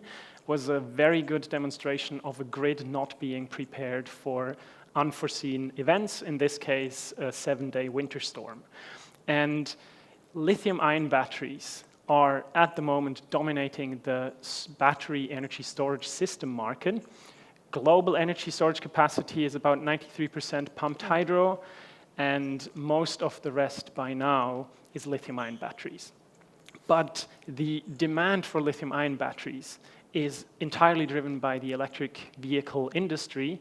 Fun fact for Tesla, for the past 5 quarters, the stationary battery energy storage unit has been the most profitable, but they cannot grow because all the batteries are needed by their electric vehicle business. And hence, on the one side, it's a bit of a waste to put lithium-ion batteries, which are excellent for mobile applications, in a container next to a solar farm. On the other hand, we currently do not have the manufacturing capacity to cover all the needs. And another aspect is that these batteries are only economical to store energy for about 4 to maybe 8 hours. But if the wind does not blow for a couple of days or there's bad weather for multiple days, we need to store energy for longer durations in order to cope with this volatility. And I can just give you some numbers from New York State, where it was estimated that if we replace gas plants with current battery technology, we can replace about 6% of them. If we develop energy storage technologies which can store energy for up to 100 hours, we can replace almost 90% of them. And in fact, at the moment in New York, if a gas plant is turned on to provide additional energy, on average it's running for 15 hours. So there's an urgent need for storage technologies that can do inter-day or multi-day storage.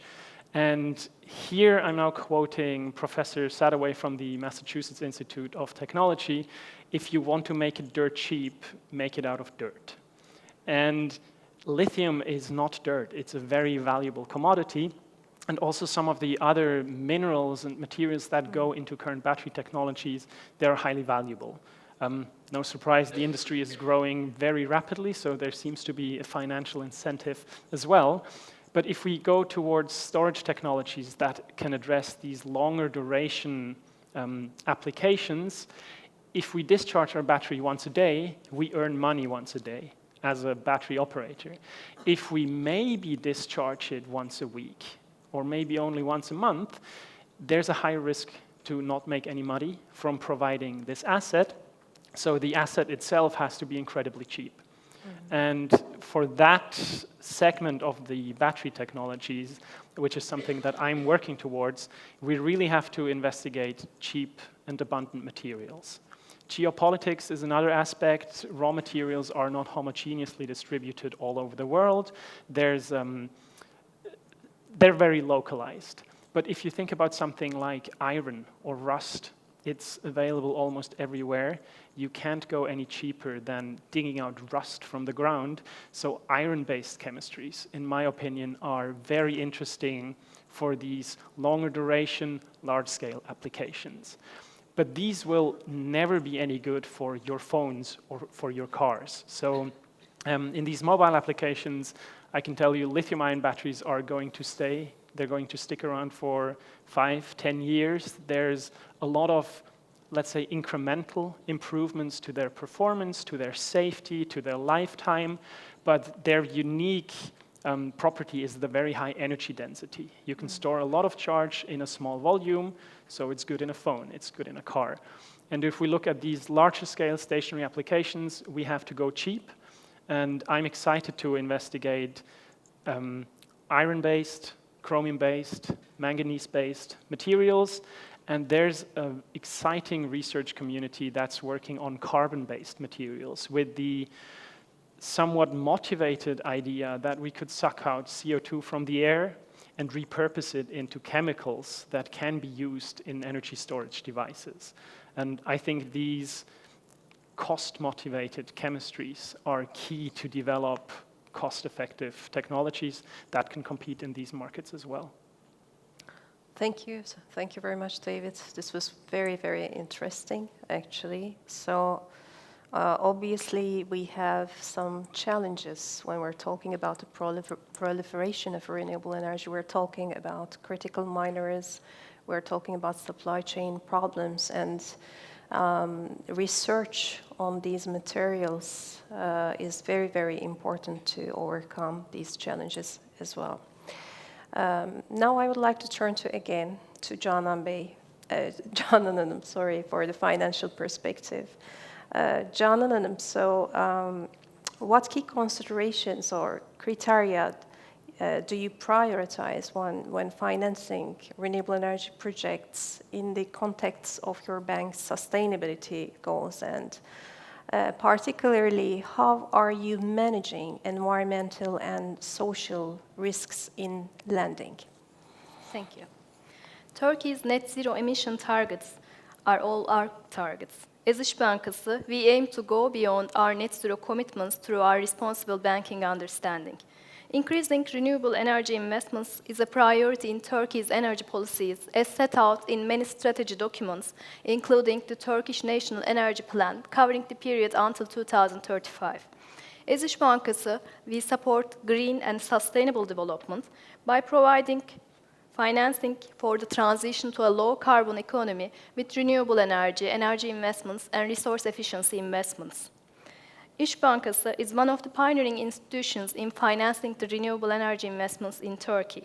All of the new electricity generation projects that we have financed after 2015 are renewable energy projects. As I mentioned previously, the total loan we extended to the private sector in Turkey has reached to $6.5 billion for the financing of the renewable energy projects. While doing so, we carefully monitor environmental and social risks created by loans we extended. We included environmental and social risk assessments in our credit process. There are many financially feasible projects that we haven't financed due to environmental and social risks. Based on the determined risk category of the project, a project environmental and social evaluation document is prepared, and this document is attached to the loan proposal submitted to the credit committee or board for approval. We require investing companies to make commitments in line with assessments specific to projects in order to eliminate, mitigate, or compensate the environmental and social adverse impacts of such projects. The compliance of these commitments are also guaranteed through the loan agreements and monitored as part of the financing process. Taking into account Turkey's commitment to reach net zero emissions by 2053, as İş Bankası, we support the transition to renewables rather than expanding on domestic fossil fuel generation. Financing of the greenfield natural gas and thermal power plants is in our exclusion list, which means that we don't finance these investments anymore. With the awareness that the financial institutions play a vital role in mobilizing capital for the ESG and sustainable investments, İş Bankası committed to extend 300 billion Turkish lira sustainable loans until 2026 to contribute in the green transition of the economy. We will keep on financing the energy sector and to contribute in reaching the recently announced target to triple our renewable installed capacity by 2030. As İş Bankası, we will also announce our net zero banking commitments, including thermal phase-out and emission reductions plans very soon. These will be quite challenging and ambitious targets. Thank you. Thank you very much, Canan Hanım. And finally, Önder Bey, again, I want to ask you the economic benefits of adopting green energy solutions for your business, and particularly if you can give us some examples of possible cost saving and profitability improvements resulting from your solutions and products in your business. Thank you very much. As I mentioned, the motivation in energy market is applying a penalty for imbalances. So every member of energy market has to be self-balanced. We made analysis for last 12 months about our activity in Turkey especially. We have to our customers to save more than $500 million Turkish lira. And for a specific power plant, you could say normally 10% of their revenue, 10% of their revenue, they lose it in such penalties. But we are helping our customers to save at least 40 or 50% of these losses using our platform. So what does it mean, saving this money actually? So this should be not only saving money for investors, this should be also a benefit for end users, right? To be honest, the key point of the energy domain, as I mentioned to you, the balancing system. So what's happening if grid operator tries to balance the system? And if wind blows more than expected, what happens? Or if wind blows less than expected, what happens? The grid operator immediately calls a gas power plant. I need you. He says, I need you. He says, I need you. Please increase your generation to compensate this low generation of wind. Or decrease your generation to compensate high generation of wind.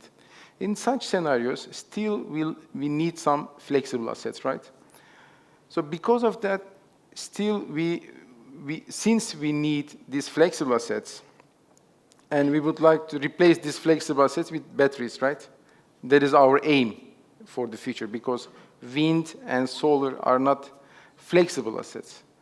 As Smart Bus, we do help also flexible assets to optimize their flexibility to decrease such costs in general. And you asked me about the green, how to adopt the green solutions, right? Let me give you an example of our business also, a good use case.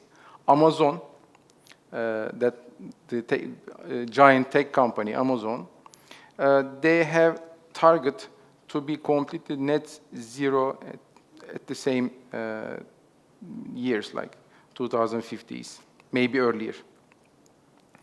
So because of that, they make some long-term green deals with different energy power plants with different countries, like in Germany, in Turkey, in Switzerland, different countries. And they made an agreement with us to create a simple technology dashboard to monitor whole generation portfolio of Amazon compared with their consumption, if they are zero or not. So recently, we are monitoring more than 50 power plants for Amazon to provide such solution. And I think on top of penalty saving, we are also serving our customers to optimize their operation. Thank you. Thank you very much, Önder Bey. So today we have talked about different aspects of this transition, green energy transition. On the one hand, we have businesses which are mentioning now that renewable energy investments are becoming more profitable, although, of course, obviously there are some challenges still.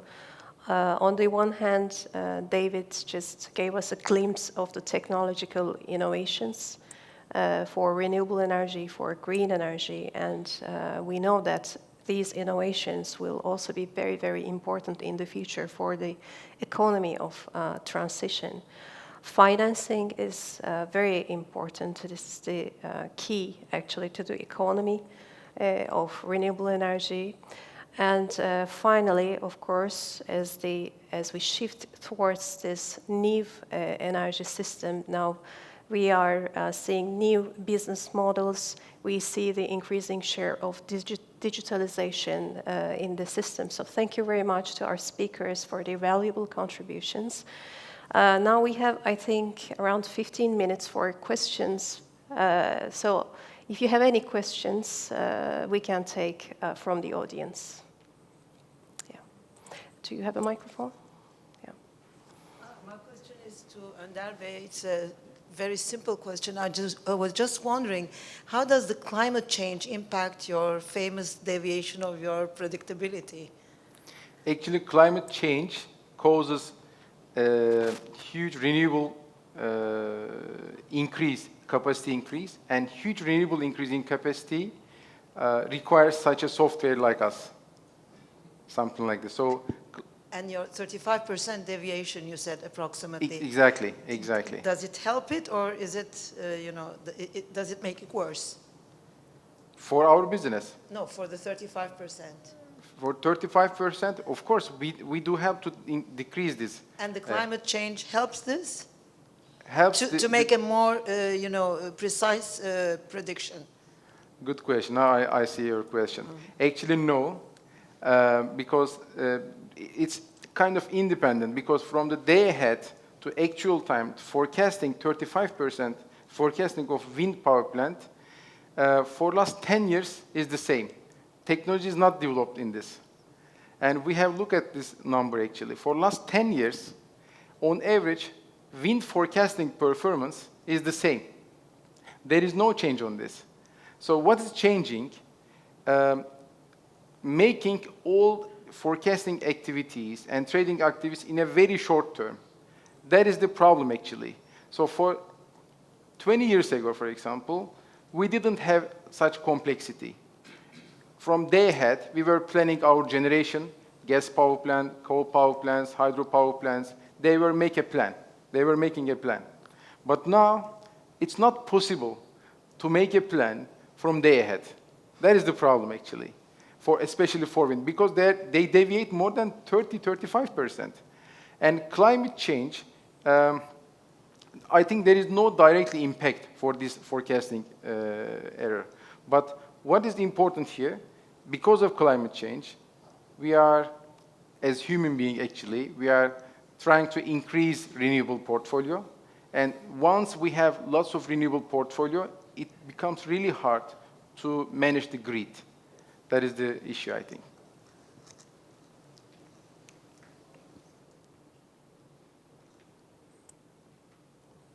Any other questions?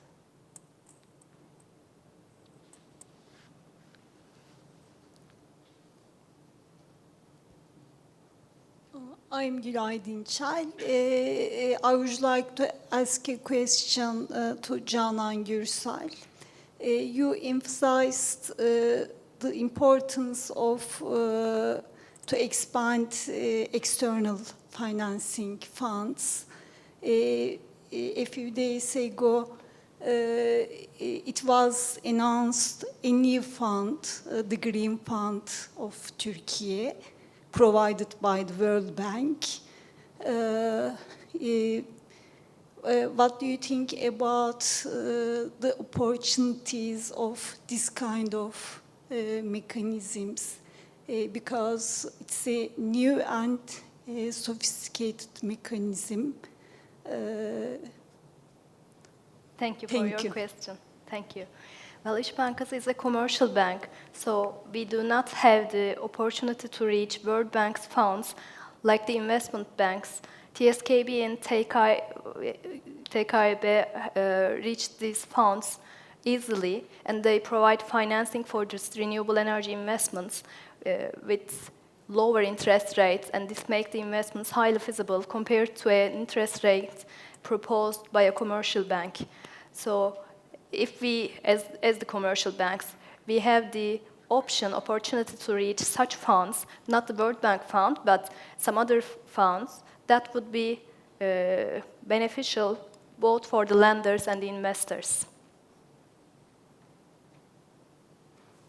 We have another question there.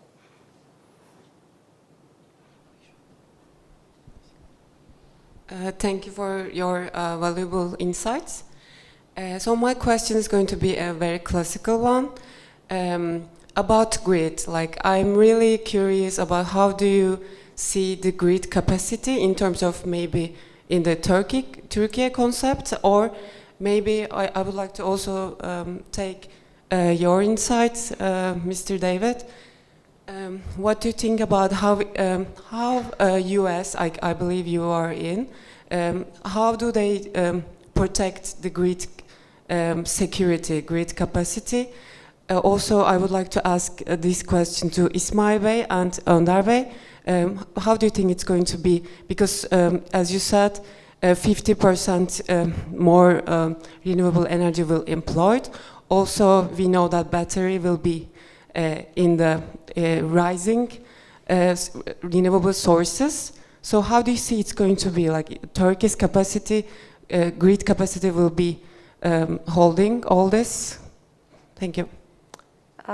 Is it okay if I also contribute to this question before coming to the speakers? Because Shura Energy Transition has a grid study actually published last year. So what we have done is that we have analyzed the Turkish electricity grid future, investments, considering future investments as well. So what we have found out is that actually the Turkish grid provides a very strong infrastructure for the enhancements of renewable energy in Turkey. But of course, we have to have some flexibility because we don't have much today.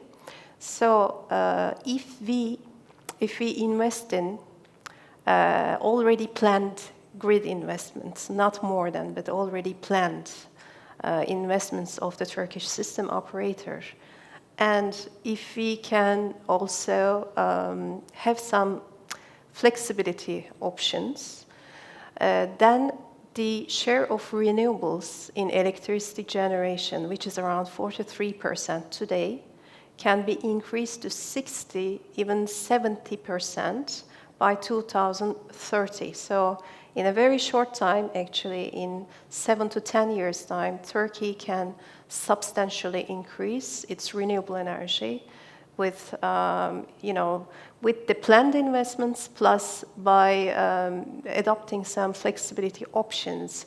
These can be technology-based flexibility options like storage technologies or pumped hydro, but also they can be market-based options like demand-side management, for example, or strengthening the interconnection lines with neighboring countries.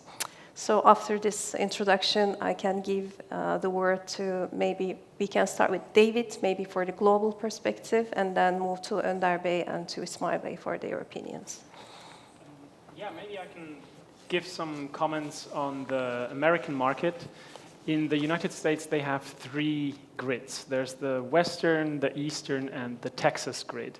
And there are modeling calculations that show that just connecting them would help a lot in balancing, because then you can use assets on the East Coast or at the West Coast while the sun is still shining, but Boston is already having dinner. But this has proven very challenging, in part because transmission lines generally go through open space, and a lot of the American open space belongs to someone. And if it doesn't belong to a private person or a company, it belongs to the Bureau of Public Land Management. And you can't just build massive transmission lines wherever you want to go. So there's usually a lot of resistance towards building these systems. And this eventually resulted in a trend, especially in California and Texas, to massively build out the battery energy storage fleet. So in the last quarter, Texas alone has deployed as much battery energy storage as in the 2 years combined before that. So this is growing very quickly, but of course, it's not a long-term solution. Batteries, as was pointed out, they have a time frame. Alternative technologies are good for different time frames. And maybe I can use this opportunity to point out a significant challenge is entirely unaddressed at the moment. Portugal has just run on renewables for 6 days straight. They had excess renewable capacity. But there's a massive challenge in seasonal storage. And as much as I would like to say that the batteries that I'm working on are good for seasonal storage, it's not going to happen. We have a massive excess of solar power in the summer, wind power in spring and fall, depending on the geographic region. But typically winters in, let's say, Western Europe, there's a significant deficit. And that is compensated by fossil fuels. The dream is that the hydrogen economy picks up enough that we can store hydrogen and we rely on hydrogen during the winters, but that's a massive challenge and it has been 5 years on the horizon for the past 100 years. There's a lot of progress, but it's a big challenge and we're not there yet. So that's just something to also consider, that the time frame is not getting any shorter the more we rely on renewables. Thank you, David. Do you have any contributions, Ismail Bey? Sure. I think let's think a little bit bigger picture. Sun is available in Saharas and Middle East. Wind is available in Atlantic. Hydro is available in the north and in the Alps. And even European Union or Europe level, you can imagine diversified source of energy flows from different times, from different regions. Currently, of course, Sahara and Middle East is not the main source of solar, but for sure we will see this in our very close time frame. So the question is Turkey ready for this change? I think the answer should be answered in the global terms. European Union is also not ready for this global change. So I think in our foreseeable future, which is maybe in 10 years or 15 years, we will see this global change very much dramatically. So can you imagine multiple resources flow of energy flows from different parts of the world? But then the question is, how then will the countries close the gap of availability of some energy or not? I think then the storage comes to the table. So inside the country or outside the country, storage will be the key for storing the excess electricity, or vice versa, closing the gap of non-existing electricity. So I think overall the infrastructure is not ready yet for the big picture, but for short-term purposes, of course, Turkey is strong and investing significantly, EU as well, but there will be bigger transformation in the very short-term future. Thank you, Ismail Bey.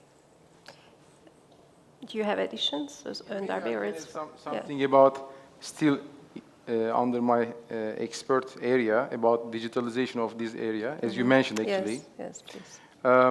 Actually, the thing that you mentioned, constraint of electricity delivery, the constraint.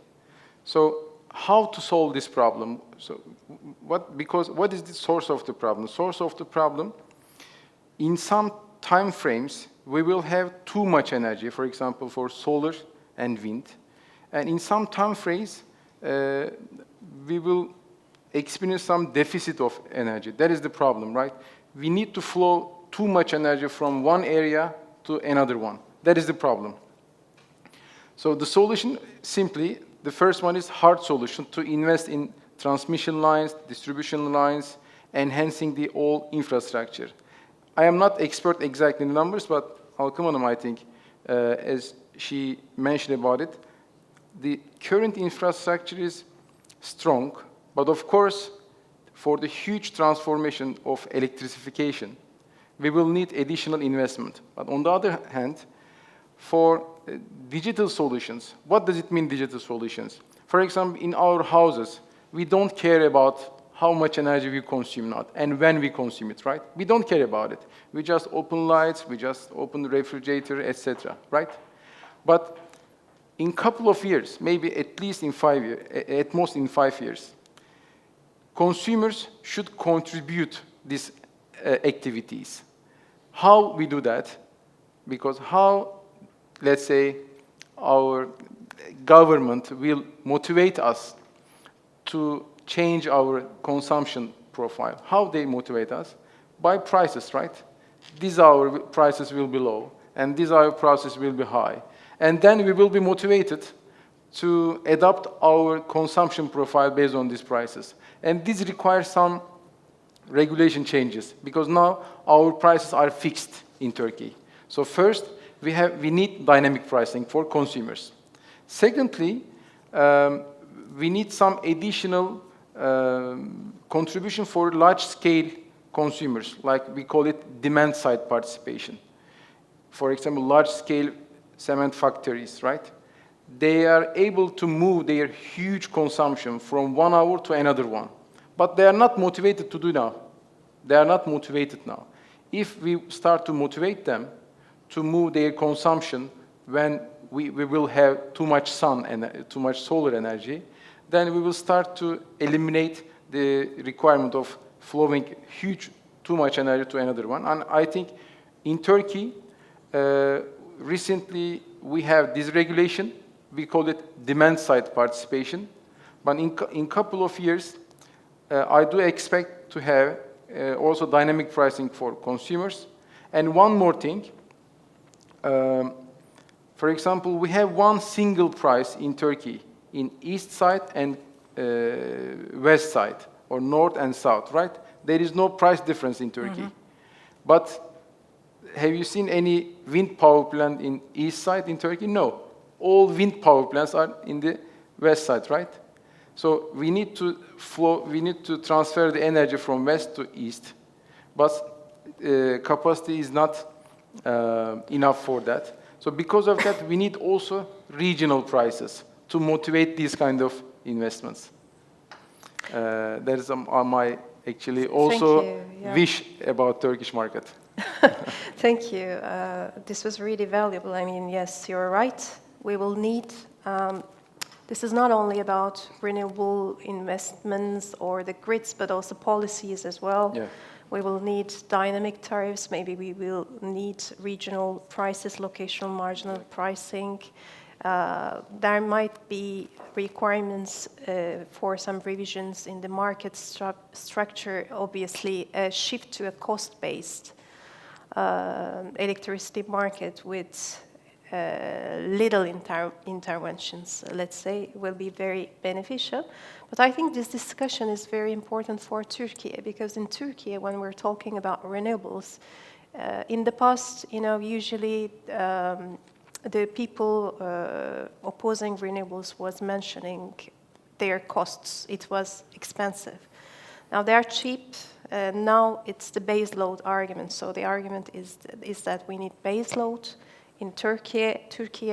So yes, renewable energy can increase up to a level, but we cannot operate in a, let's say, 90% renewable or 100% renewable energy system. It's not easy, but it is achievable, and it can be achieved easier than you might think. But for this, we will need comprehensive policies for the market design, for the tariff structure, for investments in the grids as well. Yes, I think we're almost over, but if you, maybe we can have one more question. There is one more, and then we can close. Okay, hello. So my name is Ümmü Çavuş, and I would like to ask a very quick question. So as you might know, that the supporters of the nuclear energy argue that nuclear energy is more cost-effective than the renewable energy sources. And they do also emphasize that it's quite safe and clean thanks to the enhancements in the technology. So my question is, is there a competition between nuclear energy and renewable energy? And is it, do you think that it is really good and beneficial for Turkey to diversify its energy sources? Thank you. Anyone who would like to contribute, or should I? Okay, so in terms of costs, nuclear energy is the most expensive, one of the most expensive energy resources. So I can tell this. Turkey, of course, has to diversify its energy resources for supply security. This is for sure. So projections are very important in this sense. We have a net zero target, as you know. So in order to achieve net zero, what kind of energy sources we have to use? Is our renewable energy sources will be enough to meet this target, or do we need other sources? So it's a debate about nuclear energy. Yes, they don't produce any greenhouse gas emissions, and we may need nuclear energy as well. But my idea on that is that Turkey is very lucky in terms of its potential in renewable energy. So we have to prioritize to use the whole potential of renewable energy in Turkey. This is for, especially for wind and solar, we have an unutilized, huge unutilized potential. According to the net zero scenario of Shura Energy Transition Center, according to our growth projections, we don't need a second nuclear energy power plant to reach net zero. But of course, in order to achieve this, we have to invest a lot in energy efficiency. Efficiency is significant, electrification is significant, and we have to use all our potential. But it all depends. These models depends on the growth scenario. So if Turkey grows much more than planned, if you need more energy, nuclear energy is obviously an option as well. Any other contributions you would like to contribute as well? Renewable energy and nuclear energy are not, I think, competitor, in my opinion, because if you have too much renewable energy, you have to, since renewable energy has a profile, generation profile, right? For example, in night times, you don't have sun. So, but you have to provide electricity. And what should be the source of electricity? That is the decision should be answered by a country. As Alkım Hanım mentioned, for economical growth, for huge electricity consumption, we will need this energy. But we want to make it, as mentioned, nuclear energy is counted as clean energy because of CO2 emission. Maybe just 1 minute. Just 1 minute that I can also add, if you don't mind. Of course. Nuclear is super expensive to build, super. However, once you build, generation electricity from nuclear is quite cheap. So from this perspective, it's always a dilemma. Are we going to invest that much money to nuclear, then generate for long-term cheap electricity or not? Europe decided to phase out nuclears, but last year with the dramatically increased prices, they decided to rebring them into the grid. So this discussion is not easy to answer, to be very honest. I think overall, the policymakers will also determine the future of nuclear in Turkey and in globe. But are they competitor or are they kind of helping each other? I also agree with Önder. I think we need some kind of stable energy production, safe, secure, very correct. But then the rest of the generation can be pretty much generated by this non-predictable, non-reliable, but clean resources. But safety and other questions, I think, shall be very discussed in a separate panel, which is a totally important topic. Thank you. Eda Hanım, do we have time for one more question? Or? Okay, I think there is one behind. Hello. Yeah. The thing is, we cannot have renewable, if our energy is 100% renewable, so we will have nothing to have at night, according to this explanation. But in Switzerland, what we see is every household is building their own solar panels on their chimneys. So I believe in Switzerland this is somehow financed by the government. So each household, probably whoever is building that solar panels on the chimneys, they probably have a battery within the household. So this means diversifying the energy production to people of the country, to the people, might help to this the problem that we are talking about. So I believe having financing for Turkish people and to produce renewable energy on top of our chimneys will be very important. So do you have any information about the future of the financing of the government for the Turkish people for such an occasion? Rooftop PVs are actually also proliferating in Turkey.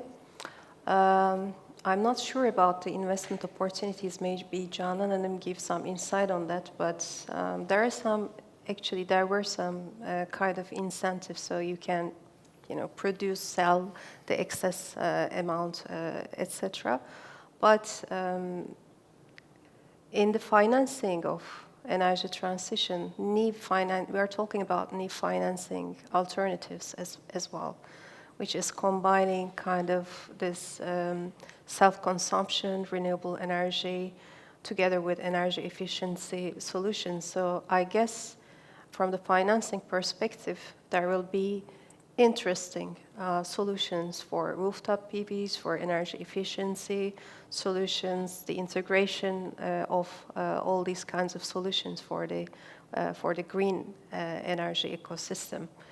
Canan, do you have any insights on that?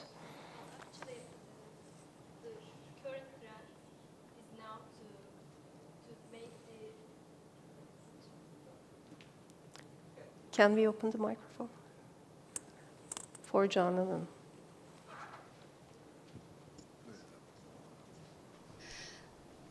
Not personal financing, but the trend is now, especially in the sectors that will be mostly affected from the carbon border adjustment mechanism. In these sectors, there are self-consumption investments to reduce their electricity production and energy efficiency investments, but not personal financings are on the way for the moment. Maybe I can add something about it. In Turkey actually, better to say, households, the cost of electricity is very low because it's subsidized by policymakers now. So there is no financial motivation to any household to install rooftop solar panel now, because it's very cheap to consume electricity now.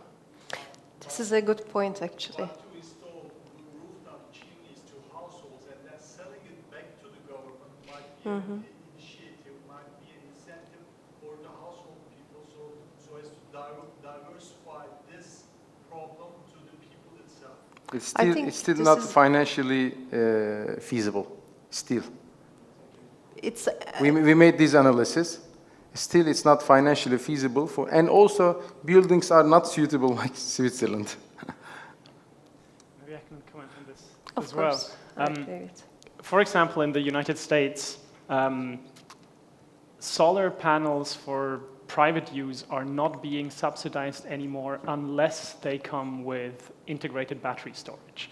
Because in California, for example, there's a lot of money, Silicon Valley, and everybody was psyched to put solar panels on their roofs, but it was such a challenge for the grid operator in California that they said, we cannot take this anymore. We need a buffer in the form of battery storage. And in Switzerland, for example, private solar installations have an amortization time frame of 7 to 10 years, depending on where you deploy them. But the batteries for home storage at the moment have an amortization time frame of 15 to 20 years, and the projected lifetime of these batteries is on the order of 10 to 15 years. So at the moment, at least in Switzerland, it's entirely self-motivated. If you want to be self-reliant on your own energy production, you take a financial hit to have the solar panels and the battery. And that brings us back to the entire supply chain, because the batteries you put in your home, at the moment, they're the same batteries you put in your electric vehicles. And the demand is driven by the electric vehicle industry. So we need to come up with alternative chemistries, technologies that we don't care about mobile applications, but that excel at these stationary applications on scales from private use to industrial use to grid scale use. And that closes the loop to, we need very cheap raw materials to make that more feasible. And as you said, I guess in Turkey at the moment, it's just not financially viable unless you want to afford it, you're self-motivated. And same in Switzerland. The batteries are currently too expensive to make it worthwhile financially.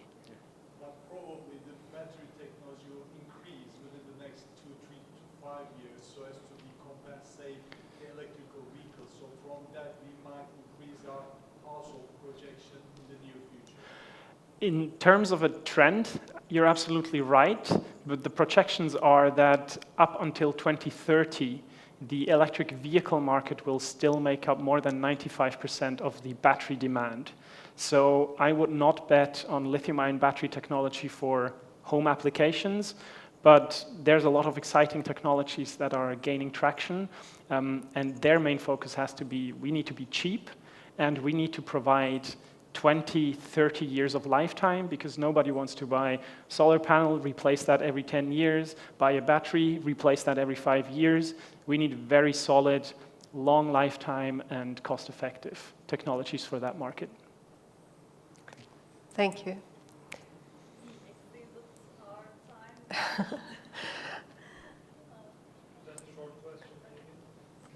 Hello, I'm Mehmet. I'm here on behalf of our company, Lodos Generation.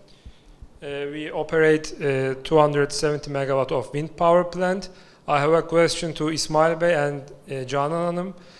So if we add so much renewable power plants to the system, and considering that the market clearing price is determined by a merit order system, then the captured price in the will be decreased in the future.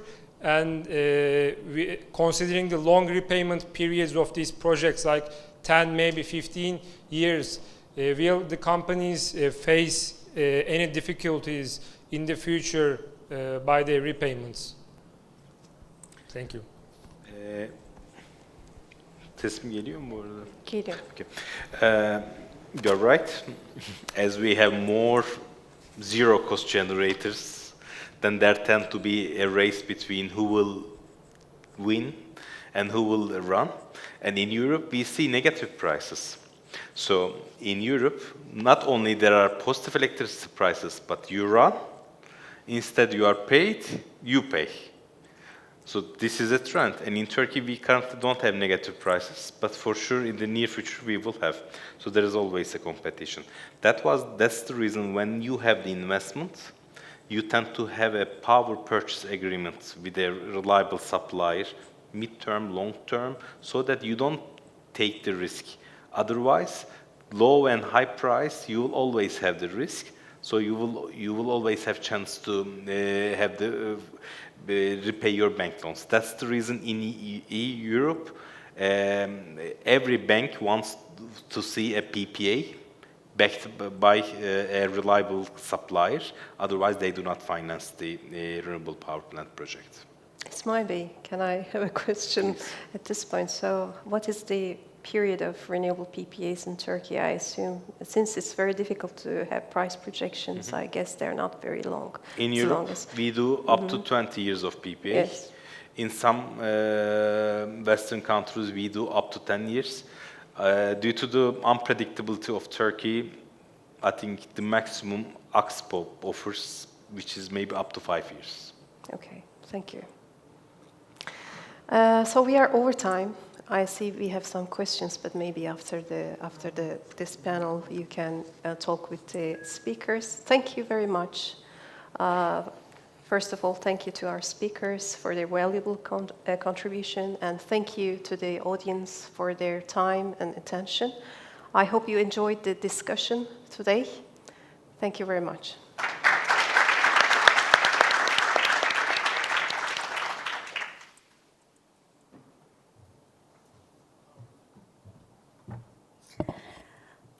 We extend our sincere thanks to our moderator and all of our panelists. And I'd like to keep a little bit longer on the stage because I would like to invite our president, Mr. Arpad Şenocak, to present the donation certificates to our speakers.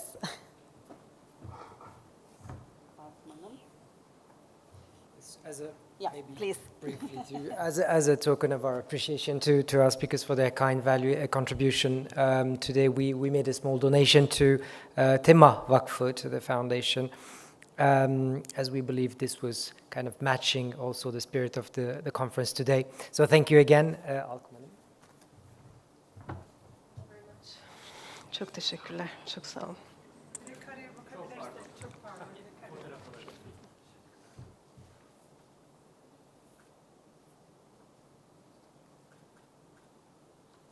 Teşekkür ederim. Şöyle yapalım.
Drive me on the way of love.